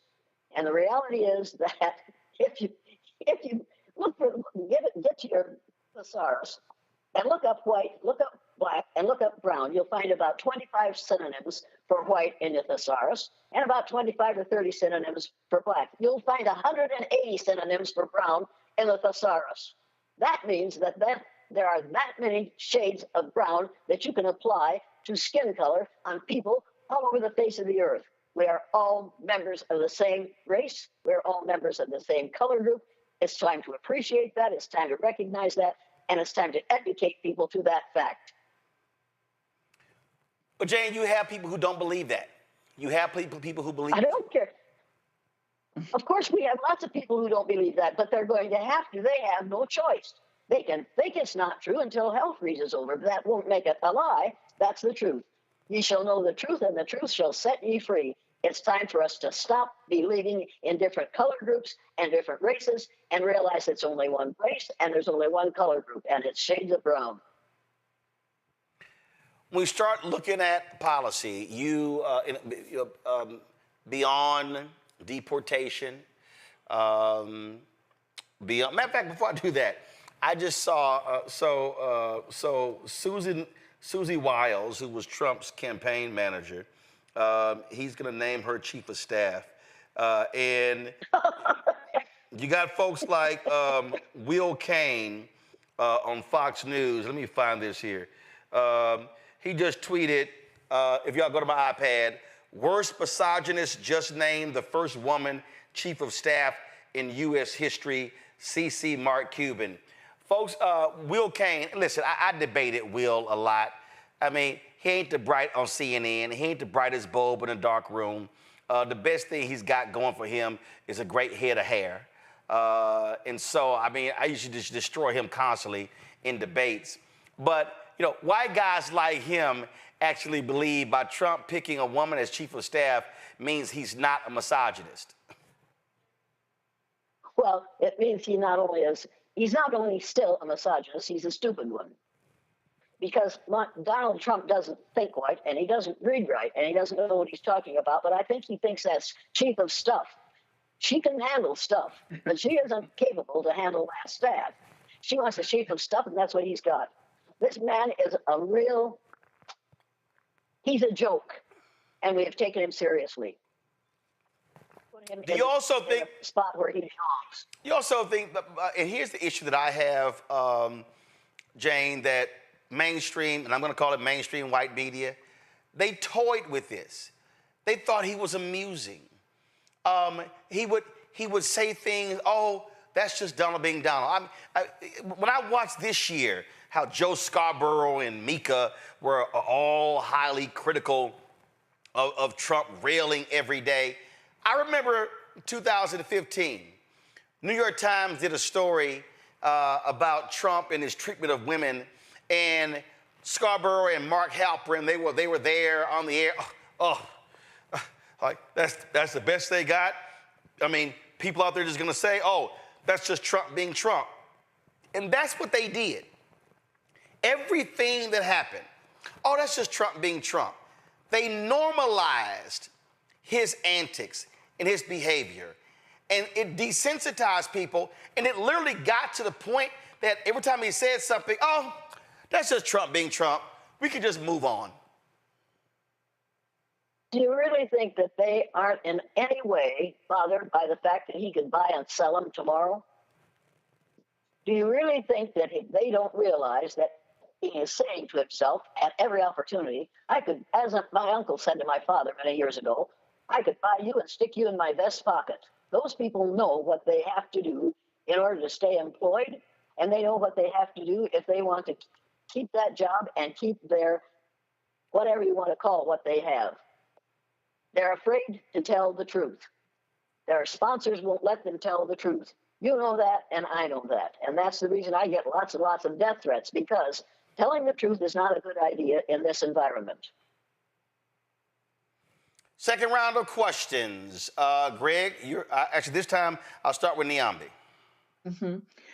So I think you said a lot here, and one of the things you talked about was how a lie is a lie whether we admit it or not. So how do we get back to a place where talking about the truth in very clear terms becomes a norm again. I mean, if it ever was, right? But how do we get back to the place calling things disinformation and other kinds of euphemisms, alternative facts, has been around for quite some time. But how do we get back to a place of just being honest and saying what in the world is going on and not having to do this both sidesism and all the other things? You reject the language of ignorance.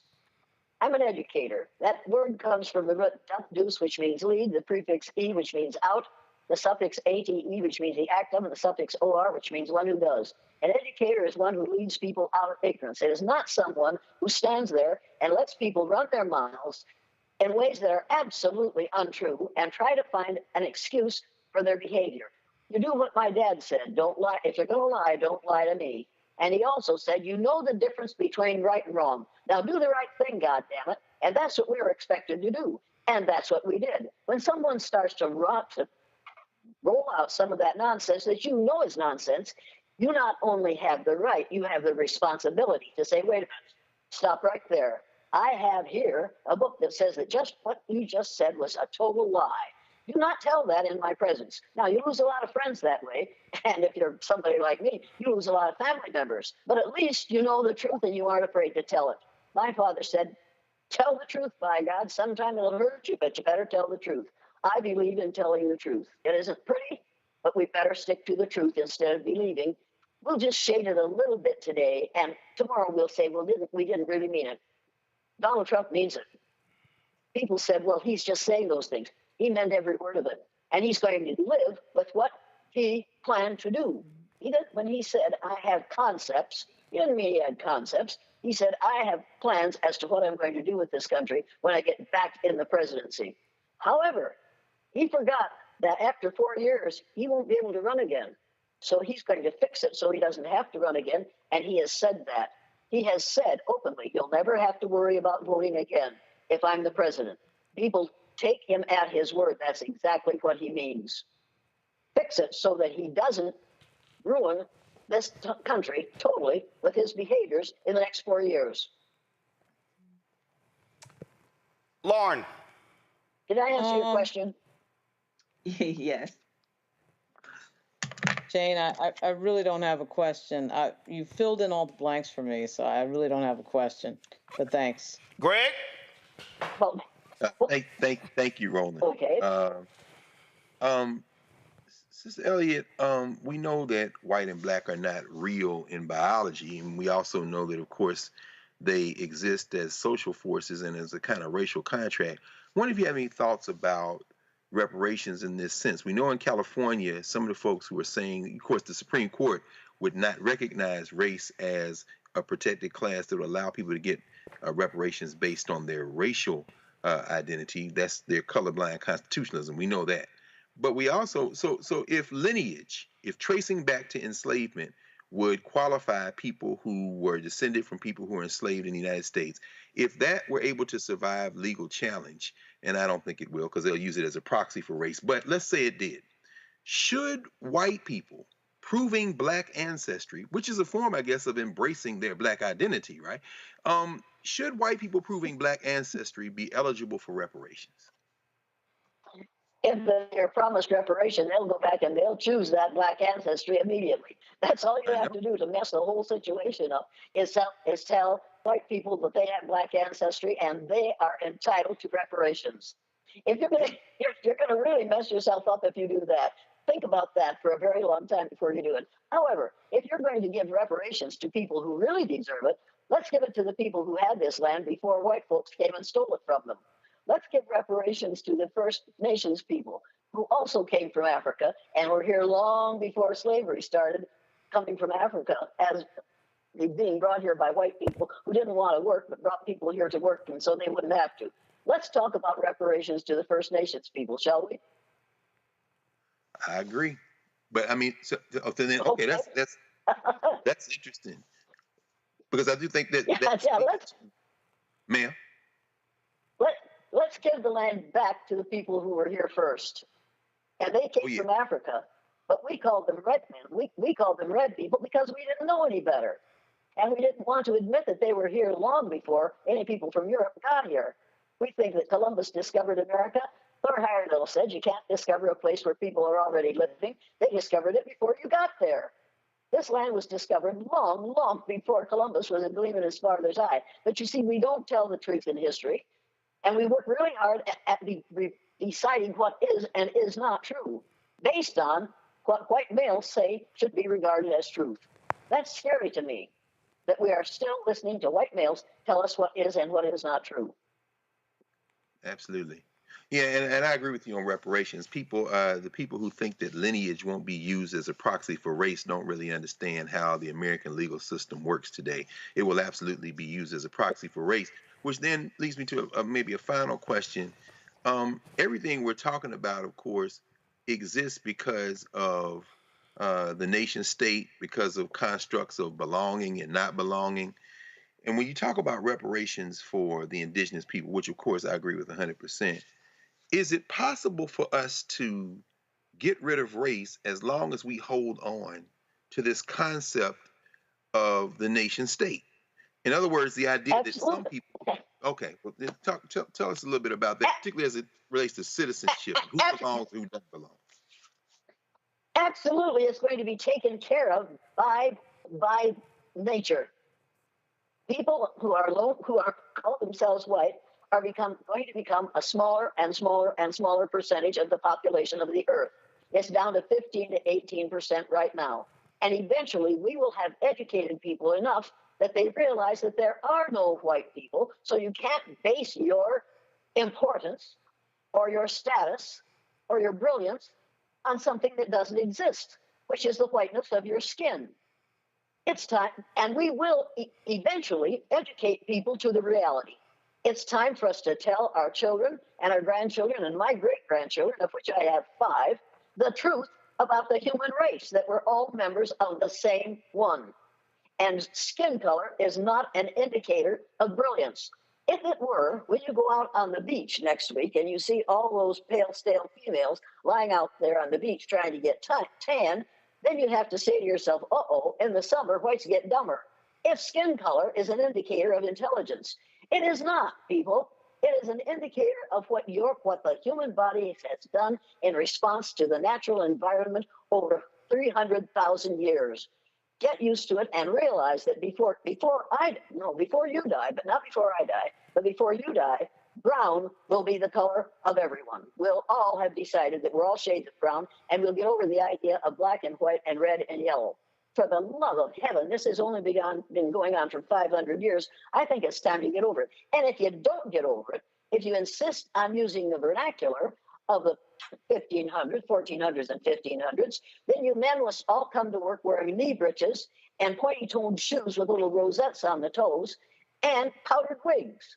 And you women will have to come to work, if you're allowed to come to work, which you won't be. When you leave the house, you're going to have to be wearing a corset that tightens your waist so that your waist is no more than 18 inches around. Now, if you want to talk the way they did in the 14 and 1500s, dress and travel the way they did, walk to work, give up all forms of modern transportation, and descend back to the level of the people who believed in the lie of race in the 1400s and 1500s. It's ridiculous. It's time to give it up. Well, can I ask one more question, Ron? Just very quick. Go ahead. Go ahead. Okay. So I agree with you 100%. How do we grapple with the fact that, how do we grapple with the fact, and this is why I brought up the concept of the nation state and countries and borders and citizenship. How do we grapple with the fact that whiteness carries a privilege that isn't just about privilege, but about legal and enforceable rights that come along with membership in a society, so that therefore, and this is where Elon Musk comes in again, this guy who was raised in apartheid South Africa, where white minority rule was set up, now in this society, just because the majority is non-white doesn't mean a legal system with enforceable rights that will preserve minority rights won't just transfer those, or will continue to reinforce whiteness, even though it's a numerical minority. And of course, we know whiteness is also very flexible.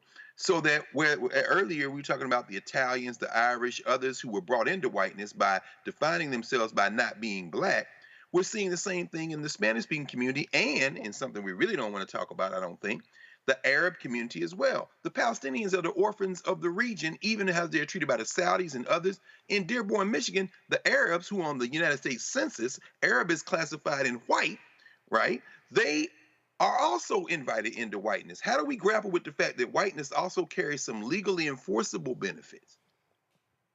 First, you read the book, The Color of Law. Have you read this book?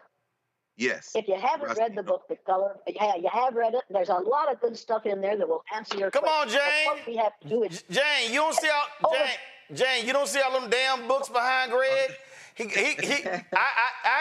Jane, if you name 5 books right now, I can guarantee you Greg gonna pull a copy from behind him.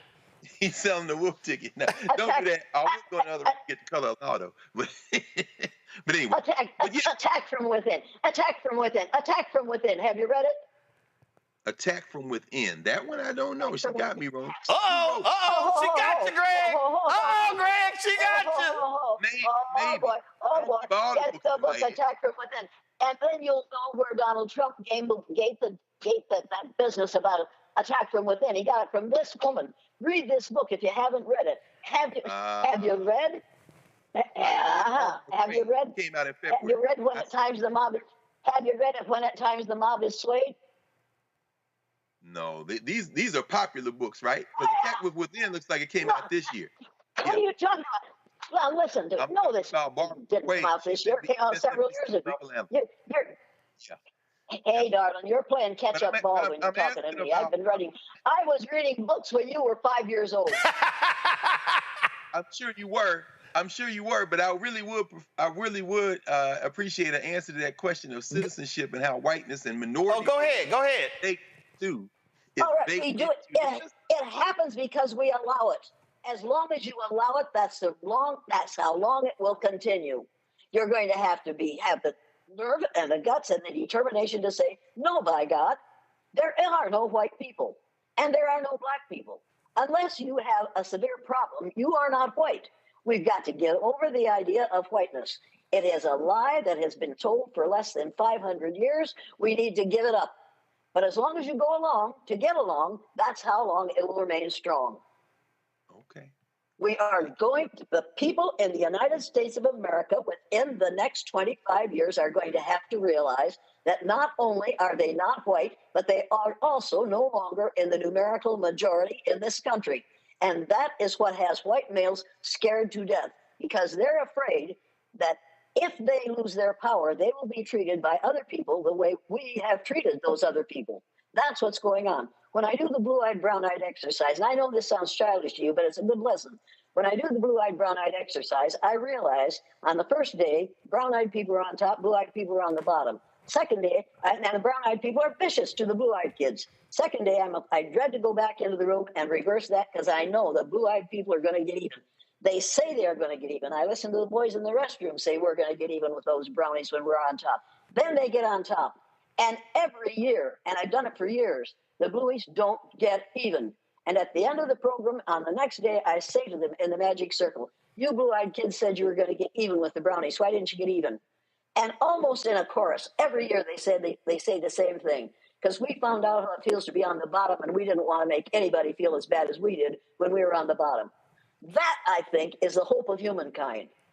I know that people of color do not want to treat what we call white people the way white people have treated them, because they know what will result because of that behavior.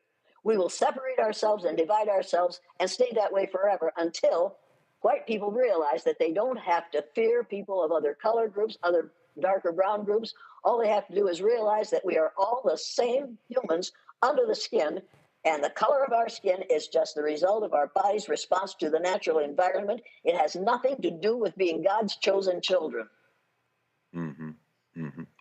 We have to educate the hell. We have to educate the hell out of this situation, because what we're in is hell. Make no mistake about this. Yes. All right then. Jane Elliott, it is always a pleasure to chat with you, to hear from you.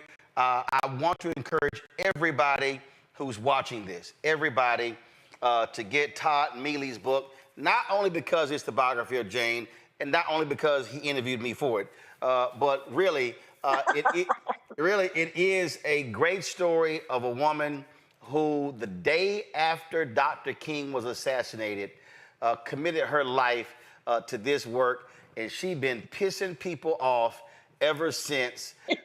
And it doesn't matter. And I keep saying we need a whole lot more Jane Elliott's and a whole lot more Tim Wise's in this world, because we've got to challenge. And the reason I say that, because we got to have folk who are willing to challenge white folks. It's always interesting, Jane, where they want to bring a black speaker in to talk about diversity or to talk about this stuff. And I always say, no. You need white people who talk to white people to have some honest conversations. But you got to find white people who know the truth. And there you go. And refuse to call them refuse to call themselves white. You've got to have white people who are brown, who came from the same place that you did originally. And we've got to realize that. We've got to get it into the heads of our kindergartners. And then from kindergarten to senior high, we've got to convince children that we are not different shades of white, black, and brown, and red and yellow. We are different shades of brown. And we are all 30th to 50th cousins because we all came from the same place. Until we get that into our children, we'll never get it into our adults. All right, then. Jane Elliott, thank you so very much. Well, thank you. I appreciate it. You be well. Final topic I got to deal with, and when I say I am sick and tired of the bullshit from Senator Bernie Sanders, I'm just tired of it. After the election on Tuesday, he decides to send out this statement. Go to my iPad. Sanders' statement on the results of the 2024 presidential election. It should come as no great surprise that a Democratic Party, which has abandoned working class people, would find that the working class has abandoned them. First, it was the white working class, and now it is Latino and black workers as well. While the Democratic leadership defends the status quo, the American people are angry and want change, and they're right.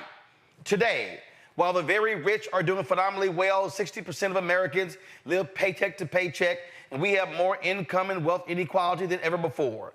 Unbelievably, real inflation accounted for weekly wages for the average American worker are actually lower now than they were 50 years ago.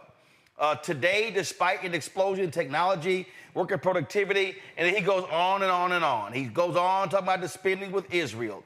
He talked, will the big money interests in well-paid consultants who control the Democratic Party learn any real lessons from this disastrous campaign? Will they understand the pain and the political alienation that tens of millions of Americans are experiencing? And blah, blah, blah, blah, blah. In the coming weeks and months, those of us concerned about grassroots democracy and economic justice need to have some very serious political discussions. All right, here's why I got a problem with the statement, Lauren. He wants to throw in Latino and black in this. No, and I said this after 16, and I said it after 20. No, Bernie, what I was just saying with Jane Elliott, you need to take your ass and go talk to white working class people. Because if you actually look at the agenda of Biden-Harris, it was a whole lot that the working class got. And when you say working class, what are we talking about? Union workers? What are we talking about? And Sanders keeps going with this as if he's not a United States senator, as if he can't mobilize people. And it gets on my damn nerves when you act like stuff did not get passed. And so he keeps saying they are abandoning working class people when he wants to deny the reality of whiteness and also white culture that also drives the voting habits of working class people. How is it that black working class folk got it, and he's wrong in his press release, black working class people, we figured it out, but the other folk didn't? Well, while he may not be the best messenger of what is in that statement, and he's likely not, because I think that Vice President Harris overperformed in Vermont over him. And of course, Bernie Sanders, was beaten in the primaries. So I'm not sure the voters were buying, that message that he has, but that populist message, unfortunately, that he has is not popular in the Democratic Party. There is a corporate kind of control that goes on in both of the parties, and I think what he's really getting at is the fact that subjects like poverty, homelessness aren't even on the table. But here's the deal, though. Talked about. No, Lauren. I can't. He didn't mention one of those two. In his statement, he didn't mention poverty. He didn't mention homelessness. He mentioned technology, AI. He mentioned healthcare. He mentioned spending money with Israel. He didn't mention that. So I'm gonna go with what he mentioned. And so now he did mention the ruling class, but I think you got to separate these consultants by saying, oh, they have ignored the working class. Their agenda didn't ignore the working class. He mentioned the wealth gap in this country, which is extremely sizable and something that rarely comes up unless he's talking. But the policies of Biden-Harris actually address the wage of workers. Her primary message was democracy, the threat of Donald Trump. Her primary message was abortion, the threat of democracy, and the craziness of Donald Trump. There's nothing wrong with that message. I don't have any problem with that. But what I'm saying to you, is that but she also talked about housing. Conversation she talked that never gets had, and it's still not getting had.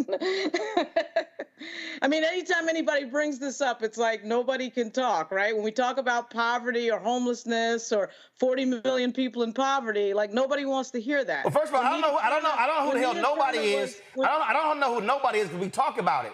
But the point I'm making is with Sanders keeps saying they are being ignored. Now, if Sanders is saying that we're not messaging to workers, okay, but to say that Democrats are ignoring the working class, if I look at actual policies over the last 4 years, that's actually a lie.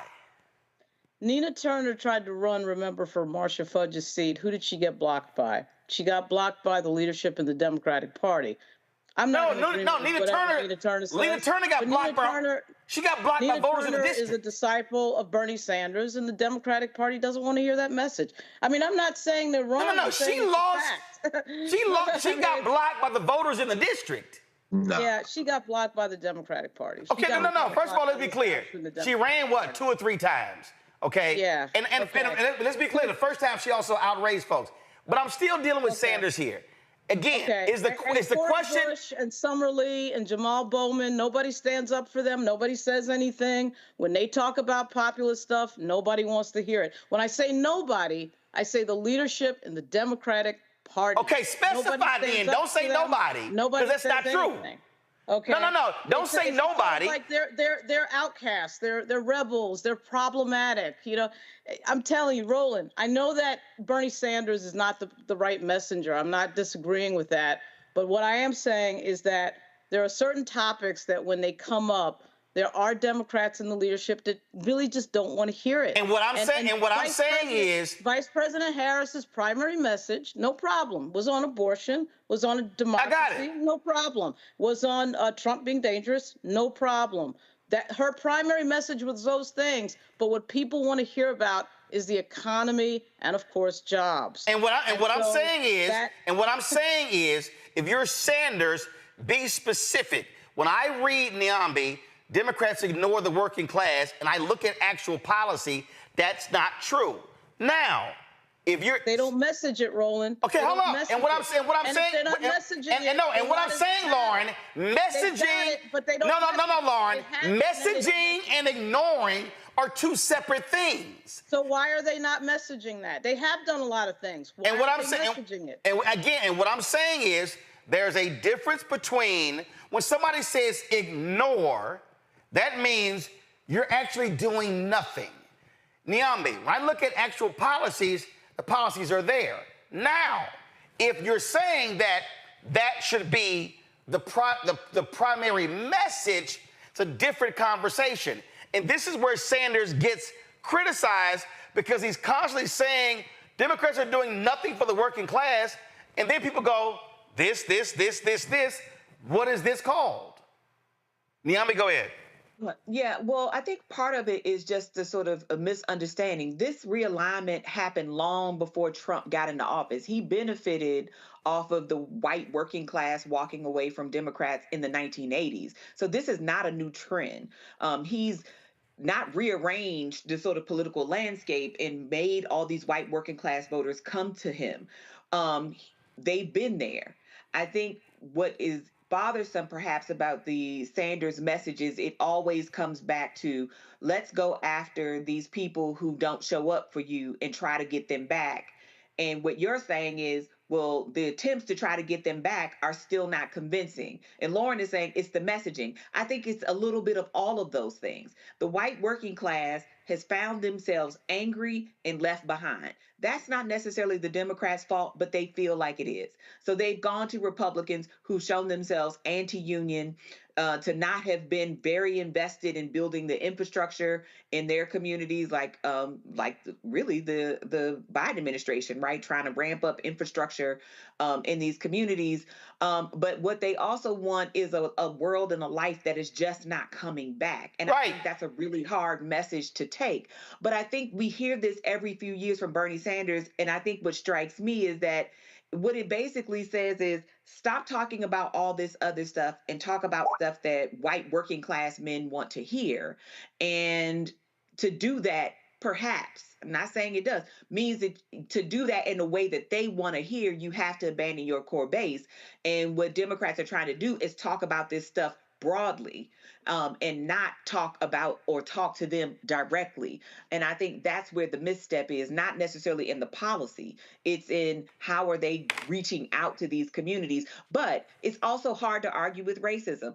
Jonathan Metzl's book, Dying of Whiteness, gets to the heart of some of this. Some of these communities that we're talking about in Ohio, in West Virginia, in Pennsylvania, and these other places are having a hard time. But part of what's happened is they voted against their economic and other interests in favor of their racial interests. And that's kind of undid these communities too. So I think it's much more complicated than talking to regular people. And whenever I hear that from Bernie Sanders, I just think you're talking about white men. Just say that. Don't talk about regular people. Right. That's Don't talk about working class. Just say white men. And see, that's the reason I'm honing on this, Greg, why I keep saying you got to be specific, because I don't like speaking in general.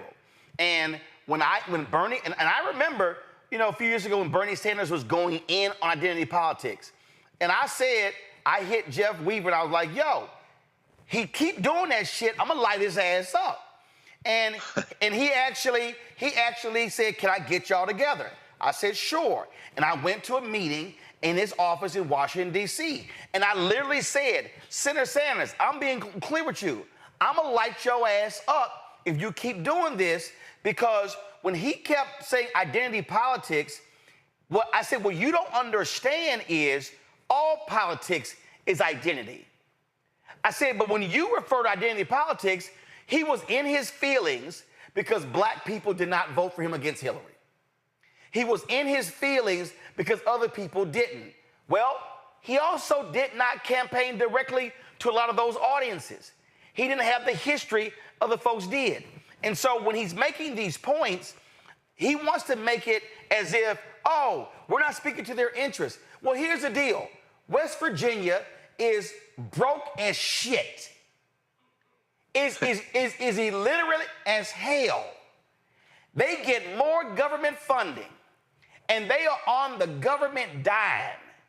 And guess who they vote for? Red up and down. Opioid crisis. Oh, they were complaining in West Virginia. Who they support? Somebody who's in the pockets of prescription drug companies. And so this book right here, White Rural Rage, The Threat to American Democracy by Tom Schaller and Paul Wallman, same thing. So you gotta call a thing a thing. And when you keep saying, oh, they're ignoring the working class, at first it was white, now Latino and black. No, bro, a lot of these folk, they are voting for white culture. They're not voting for economic interests. When 600,000 Teamsters gets their pension saved And teachers are like, yeah, no, we're not going to endorse. We're not going to endorse. You don't want to endorse somebody who is part of the most pro-union at White House in more than 50 years. The woman who actually cast the tie-breaking ballot to hook y'all up. They were voting for a white man, Trump. And Sanders has to call a thing a thing. Yeah, I think it's late in the day for Bernie Sanders to change his political ideology. He's an old school socialist. And, you know, the materialists, the race reduction, I don't say they're race reductionists. Race will never out-Trump class. And the irony of it is, and, you know, Jane Elliott's right, race is not real, except it is real in the social world. And he can't see how his whiteness has blinded him, ironically, from race. I mean, in some ways, it's the tale of two sisters. Remember when Bernie Sanders was running? And of course, Lauren, I mean, nobody could disagree with the fact that the Democratic Party has an establishment like the Republican Party. Well, the Republican Party different now, but they don't like those people who veer too far to the left. Bernie Sanders is independent. He caucuses with the Democrats and ran for the Democratic nomination for the same reason that I often vote with the Democrats. I don't give a damn about the Democratic Party or the Republican Party, but I do understand that one of those two parties is most beneficial for black people. And I'm thinking now about working class and the poor black people, and I agree, he's the wrong messenger. If William Barber were to say something like that, or to say it in a different kind of way and include race, then I think people could hear it differently. Now, you know, but that having been said, two sisters, Breonna Joy Gray, who was working in his campaign at the top level, who in many ways understands race, but also was kind of more materialist. She's going to go with the class thing, and she's out there now, duopoly, both parties are the same, burn it all down. Okay. Nina Turner, who worked at the top of Bernie Sanders' campaign, who will integrate race differently, and she absolutely was kneecapped by the Democratic Party and Shontel Brown out there in Ohio, even as she had ran several times. The same kind of way that they had to do anything to stop Bernie Sanders from winning the nomination. Shout out to Jim Clyburn in South Carolina. But that having been said, Bernie Sanders' problem is a race problem. It has always been a race problem. Remember, Bernie Sanders was the campaign chair of the Rainbow Coalition in Vermont for Jesse Jackson. The difference between a Bernie Sanders and a Jesse Jackson is Bernie Sanders can never get off that old school, I don't care if we call you the Marxists or the Communist Party in the 1930s or 40s, race will never trump class in Bernie Sanders' world, and he keeps shooting himself in the foot on that regard, and there's nothing that can be done about this late date in the game. Maybe William Barber should sit and talk with him. Maybe they can come. Yeah, and that is so the frustration. That's it, Greg. The frustration, Greg, that I have when, and I've listened to Sanders a lot. I've listened to his long speeches and rallies, and you nailed it. In fact, he said, it's class, it's class, it's class, it's class. And I keep saying, dude, you cannot deny the reality of race. This thing goes back, when you go back to post-Reconstruction, right, where broke white people align with formerly enslaved people of African descent. And in every period of American history, when black people fight for rights, civil and economic rights, the quality of life for white people goes up. Absolutely. It was black people during Reconstruction who were elected to the South Carolina legislature that created what is known today as the publicly financed education system. That's right. Black people created that. And so what did the white plantation own? Oh, hell no. We cannot have these Negroes aligning with these white people.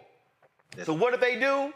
Which King talked about in his speech on the steps of Montgomery, of the Alabama State Capitol, when he talked about a book where he said the bourbon class. They said, guess what came in? Jim Crow. Guess what came in? Utilizing media to create a wedge between broke white people and formerly enslaved people. And that wedge that was created post-Reconstruction still exists. So in Bernie's mind, oh no, it's class. Okay, Bernie, fine.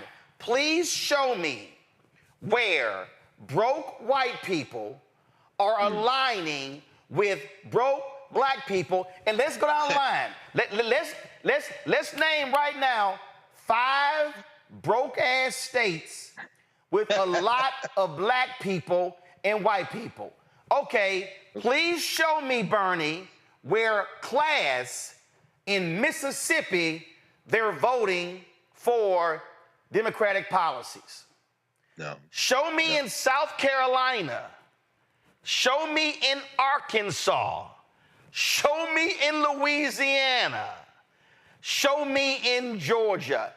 They're not. White. But you know, go ahead. Well, say that. William Barber, I'm glad you brought that up, Greg. It's like what William Barber talks about really is one of the messages that the Democratic Party should generally have. I mean, Bernie Sanders is not a leader in the Democratic Party, but a person like William Barber and the message that he brings should be centered. And the fact that he can't, get a meeting and get the respect of the White House is shocking to me. Those are the issues Barber that people should. Those are the issues you would think the party would center, and that is what we found out, I think, on Tuesday. There's so many people who are touched by those types of issues that Reverend Barber talks about, and yet he is shunned. He's shunned. He's not allowed to be on the stage at the White House in the Biden White House. So that makes no sense to me. But guess what Barber does that Sanders will not do? Barber will say poor whites. Oh, no question. He will specify. So Barber doesn't run from race to class. That's right. Barber will mention race, class, and gender. Sanders has blinders on where for him, class overrules everything, and the facts simply dispute that because we know the realities of race. But the issue of poverty in general is something that the parties don't like talking about. I agree. I'm not sure why Bernie Sanders really matters. I mean, I know he put out a statement, but I'm not sure why. No. Here that he matters. Well, no, because this is not because this goes beyond Bernie Sanders. It's because there are other people. Here's why I'm saying the reason I'm saying this and doing this is because other people are saying the same thing, but what they also are denying is the reality of race. Let's take North Carolina. If I go to, and I just want, if I go to, I got to try to find it real quick. But you got to answer this question. How does North Carolina elect a Democratic governor, elect a Democratic lieutenant governor? How do they win all of these statewide races, but not the presidency? Black woman.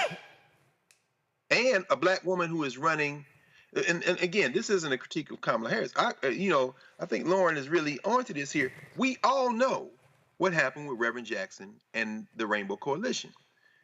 In order to blunt that kind of progressive movement, which comes out of the 60s, of course. I mean, Fannie Lou Hamer, Mississippi Freedom Democrats, then, of course, 72, Gary, the Black Convention.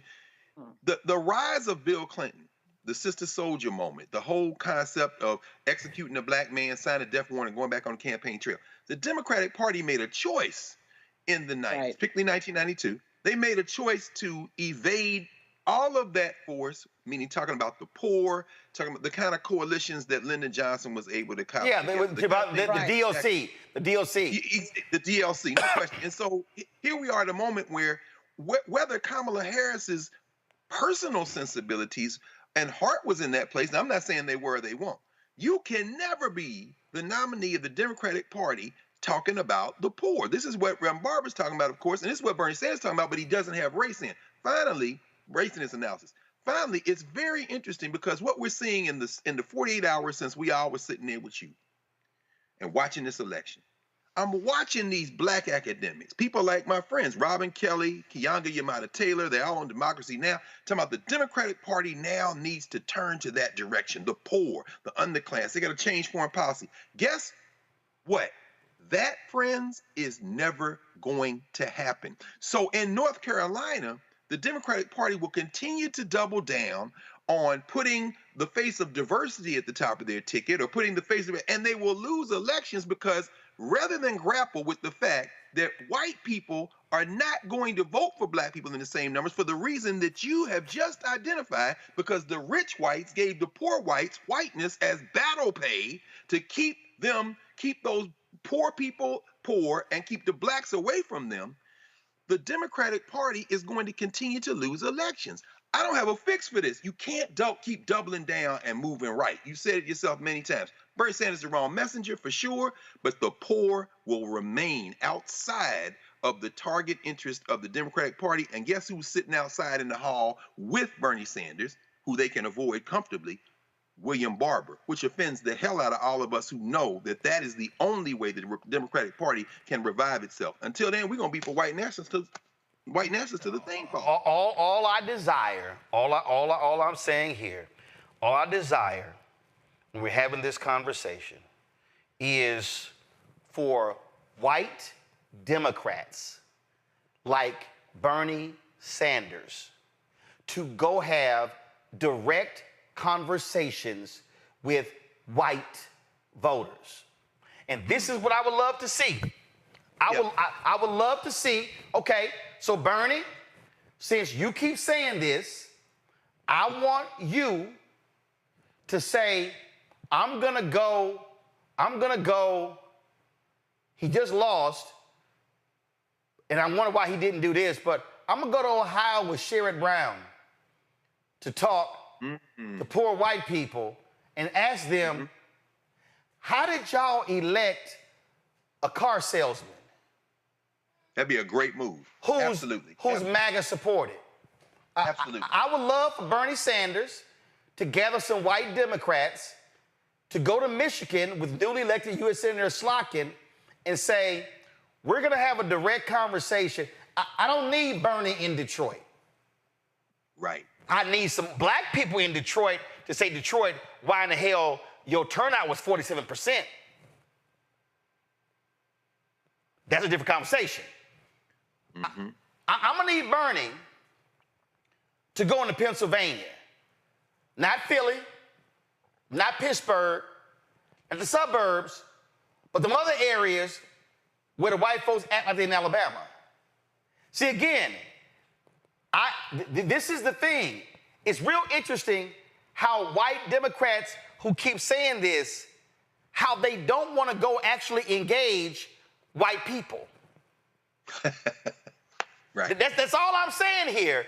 So if you want to make the argument that the working class is abandoning Democrats, I'm gonna need you to commit to a movement to go specifically talk to white working class people.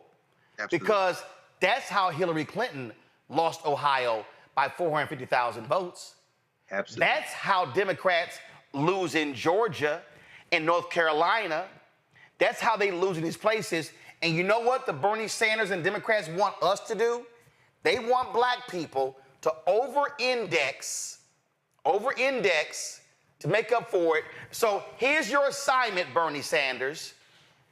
In 2026, Tom Tillis is up for re-election in North Carolina for the United States Senate.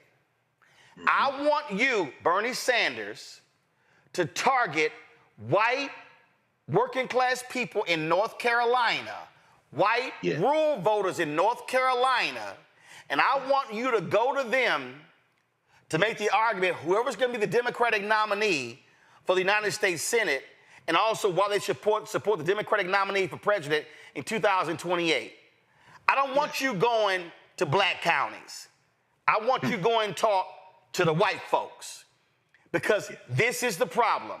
As we said with Jane Elliott, until white Democrats go have honest conversation with white working class voters, they gonna keep supporting folk like Donald Trump. That's right. Just saying. All right. That's right. Appreciate all of y'all being on the show today. Niambe, thanks a bunch. Niambe, I understand you got to partake in some of the food we had Tuesday night. Yesterday. I did what? Were you hanging out with Jason Johnson yesterday? I did. Did he bring some food to y'all? He did. He was kind enough. And he credited you, Roland. I just want to make sure that he shared the food with you. Your proper due. I just want to make sure he shared the food with y'all. So he came. Yes. First of all, Greg, he came by and he stopped by. Because it was a group of us and they were talking about getting together. I said, well, hey, y'all can come by the studio and get some of the leftovers. And Jason I'm gonna stop by. So I grabbed a fork. Jason ass was filling up one of the big trays. And I was like, what? Jason, what? He said, oh. He said, he's like, oh no, I got some students and Niambe, some other people. I said, your ass feeding a group of people. So Jason didn't come by for a plate. Jason came by for a tray. Well, he's at Morgan State, so me and Niambe, we give him an HBCU pass. I'm sure he would if he was. But I mean, when did he come? We left you at 4 o'clock in the morning. No. He came yesterday afternoon before. Okay. So he came by. Like, good Lord. He feeding the people. Right. He came by. I thought he was coming out for a plate. No, he came by for a tray. So just want to make sure you got some of that. Niambe, Greg, Lauren, I appreciate it. Thanks a lot. Y'all be well. Folks, support the work that we do. All y'all on YouTube, all y'all should be hitting the like button, okay? Every single one of y'all, okay? We should have way more than 2,600 likes. And so it's been more than 8,000 of y'all watching live right now. So matter of fact, y'all hit the button right now. We should be at 4,000 by the time I finish, okay? Y'all should hit that like button. We should be at 4,000 by the time I finish. Y'all, do me a favor. You also please support the show. I hate the fact that Cash App has completely screwed up. Y'all been able to give money. So many people gave so easily on Cash App because it was simple. But your donations are critically important for the work that we do. We've got some great plans. We had some greater plans if Vice President Kamala Harris won. We still got some great plans to do more content, to create more shows. And so we want your support. So send your check and money order. So here's what we're asking. Our goal is simple, to get 20,000 of our fans annually. If we get 20,000 of our fans annually contributing at least $50 each, which comes out to $4.19 a month, 13 cents a day, then it raises $1 million. That is important because, y'all, all this stuff costs. Staff, studio, equipment, travel, all this stuff costs. And so your support is crucially important. And y'all have been amazing since we started this journey. Our fan base is awesome. I told y'all I don't see in swag.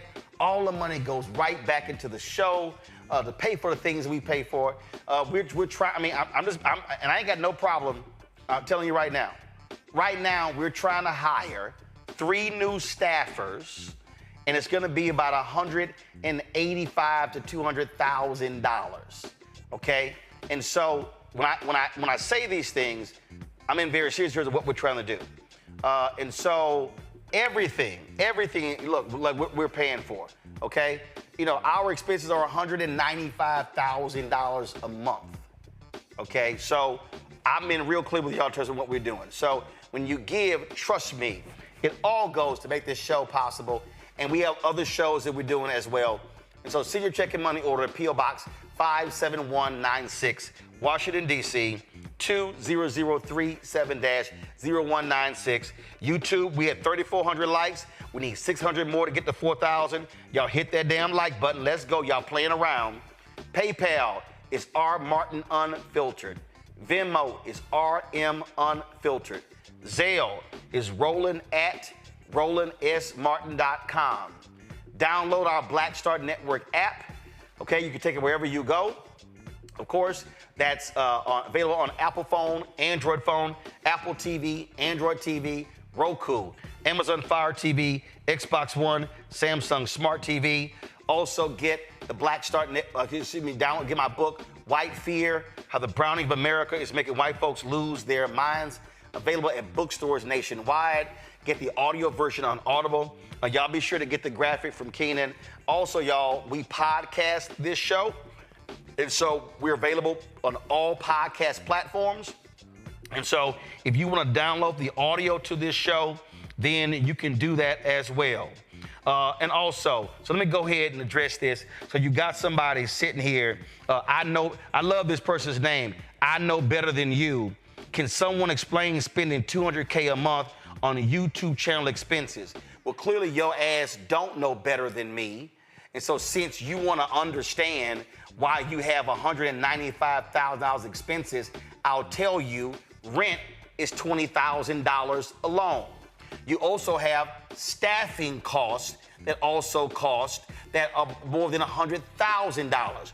We're now up to $120,000. Since you want to ask these questions, okay, there are literally 15 people that we actually pay. You've got a director, a producer, associate producers. You've got graphics person, a video playback. You've got audio. You've got freelancers. You've got an assistant. You've got a digital person. You've got a CFO. You've got a bookkeeper. You've got an accounting department. Those are called expenses. For the people who don't understand business, the person I know better than you. So while you're watching this show going, oh, I'm watching a YouTube channel. No, this is an actual show. We're not sitting in a closet broadcasting the show. This is their actual real cost. The live view unit we use, the rack unit is $40,000. The 2 live views we have, they're $20,000 each. The cost for a Black Star Network app is $140,000 a year. Again, for the person who doesn't understand business, these are called expenses. Associated Press, to be able to get AP content, is $170,000 a year.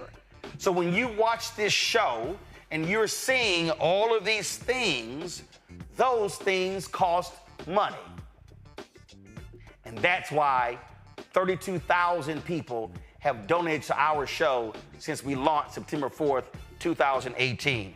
And so while some of you may just sit at home thinking, oh, I'm just watching this, yeah, don't think for a second I don't monitor comments because I see when you're saying stuff.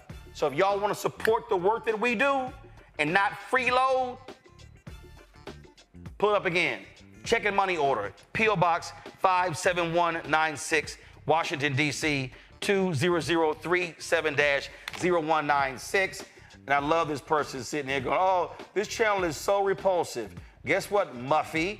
You now are blocked. Anybody else want to get blocked? I got time since the show is over. Send your check and money order, P.O. Box 57196, Washington, D.C., 20037-0196. PayPal, R. Martin Unfiltered. Venmo, RM Unfiltered. Zelle, Roland at RolandSMartin.com. Roland at RolandMartinUnfiltered.com. Folks, that's it. I'll see y'all tomorrow. Holla! Black Star Network is here. Oh, no punch! I'm real revolutionary right now. Thank you for being the voice of Black America. All momentum we have now, we have to keep this going. The video looks phenomenal. See, this difference between Black Star Network and black-owned media and something like CNN. You can't be black-owned media and be scared. It's time to be smart. Bring your eyeballs home. You dig?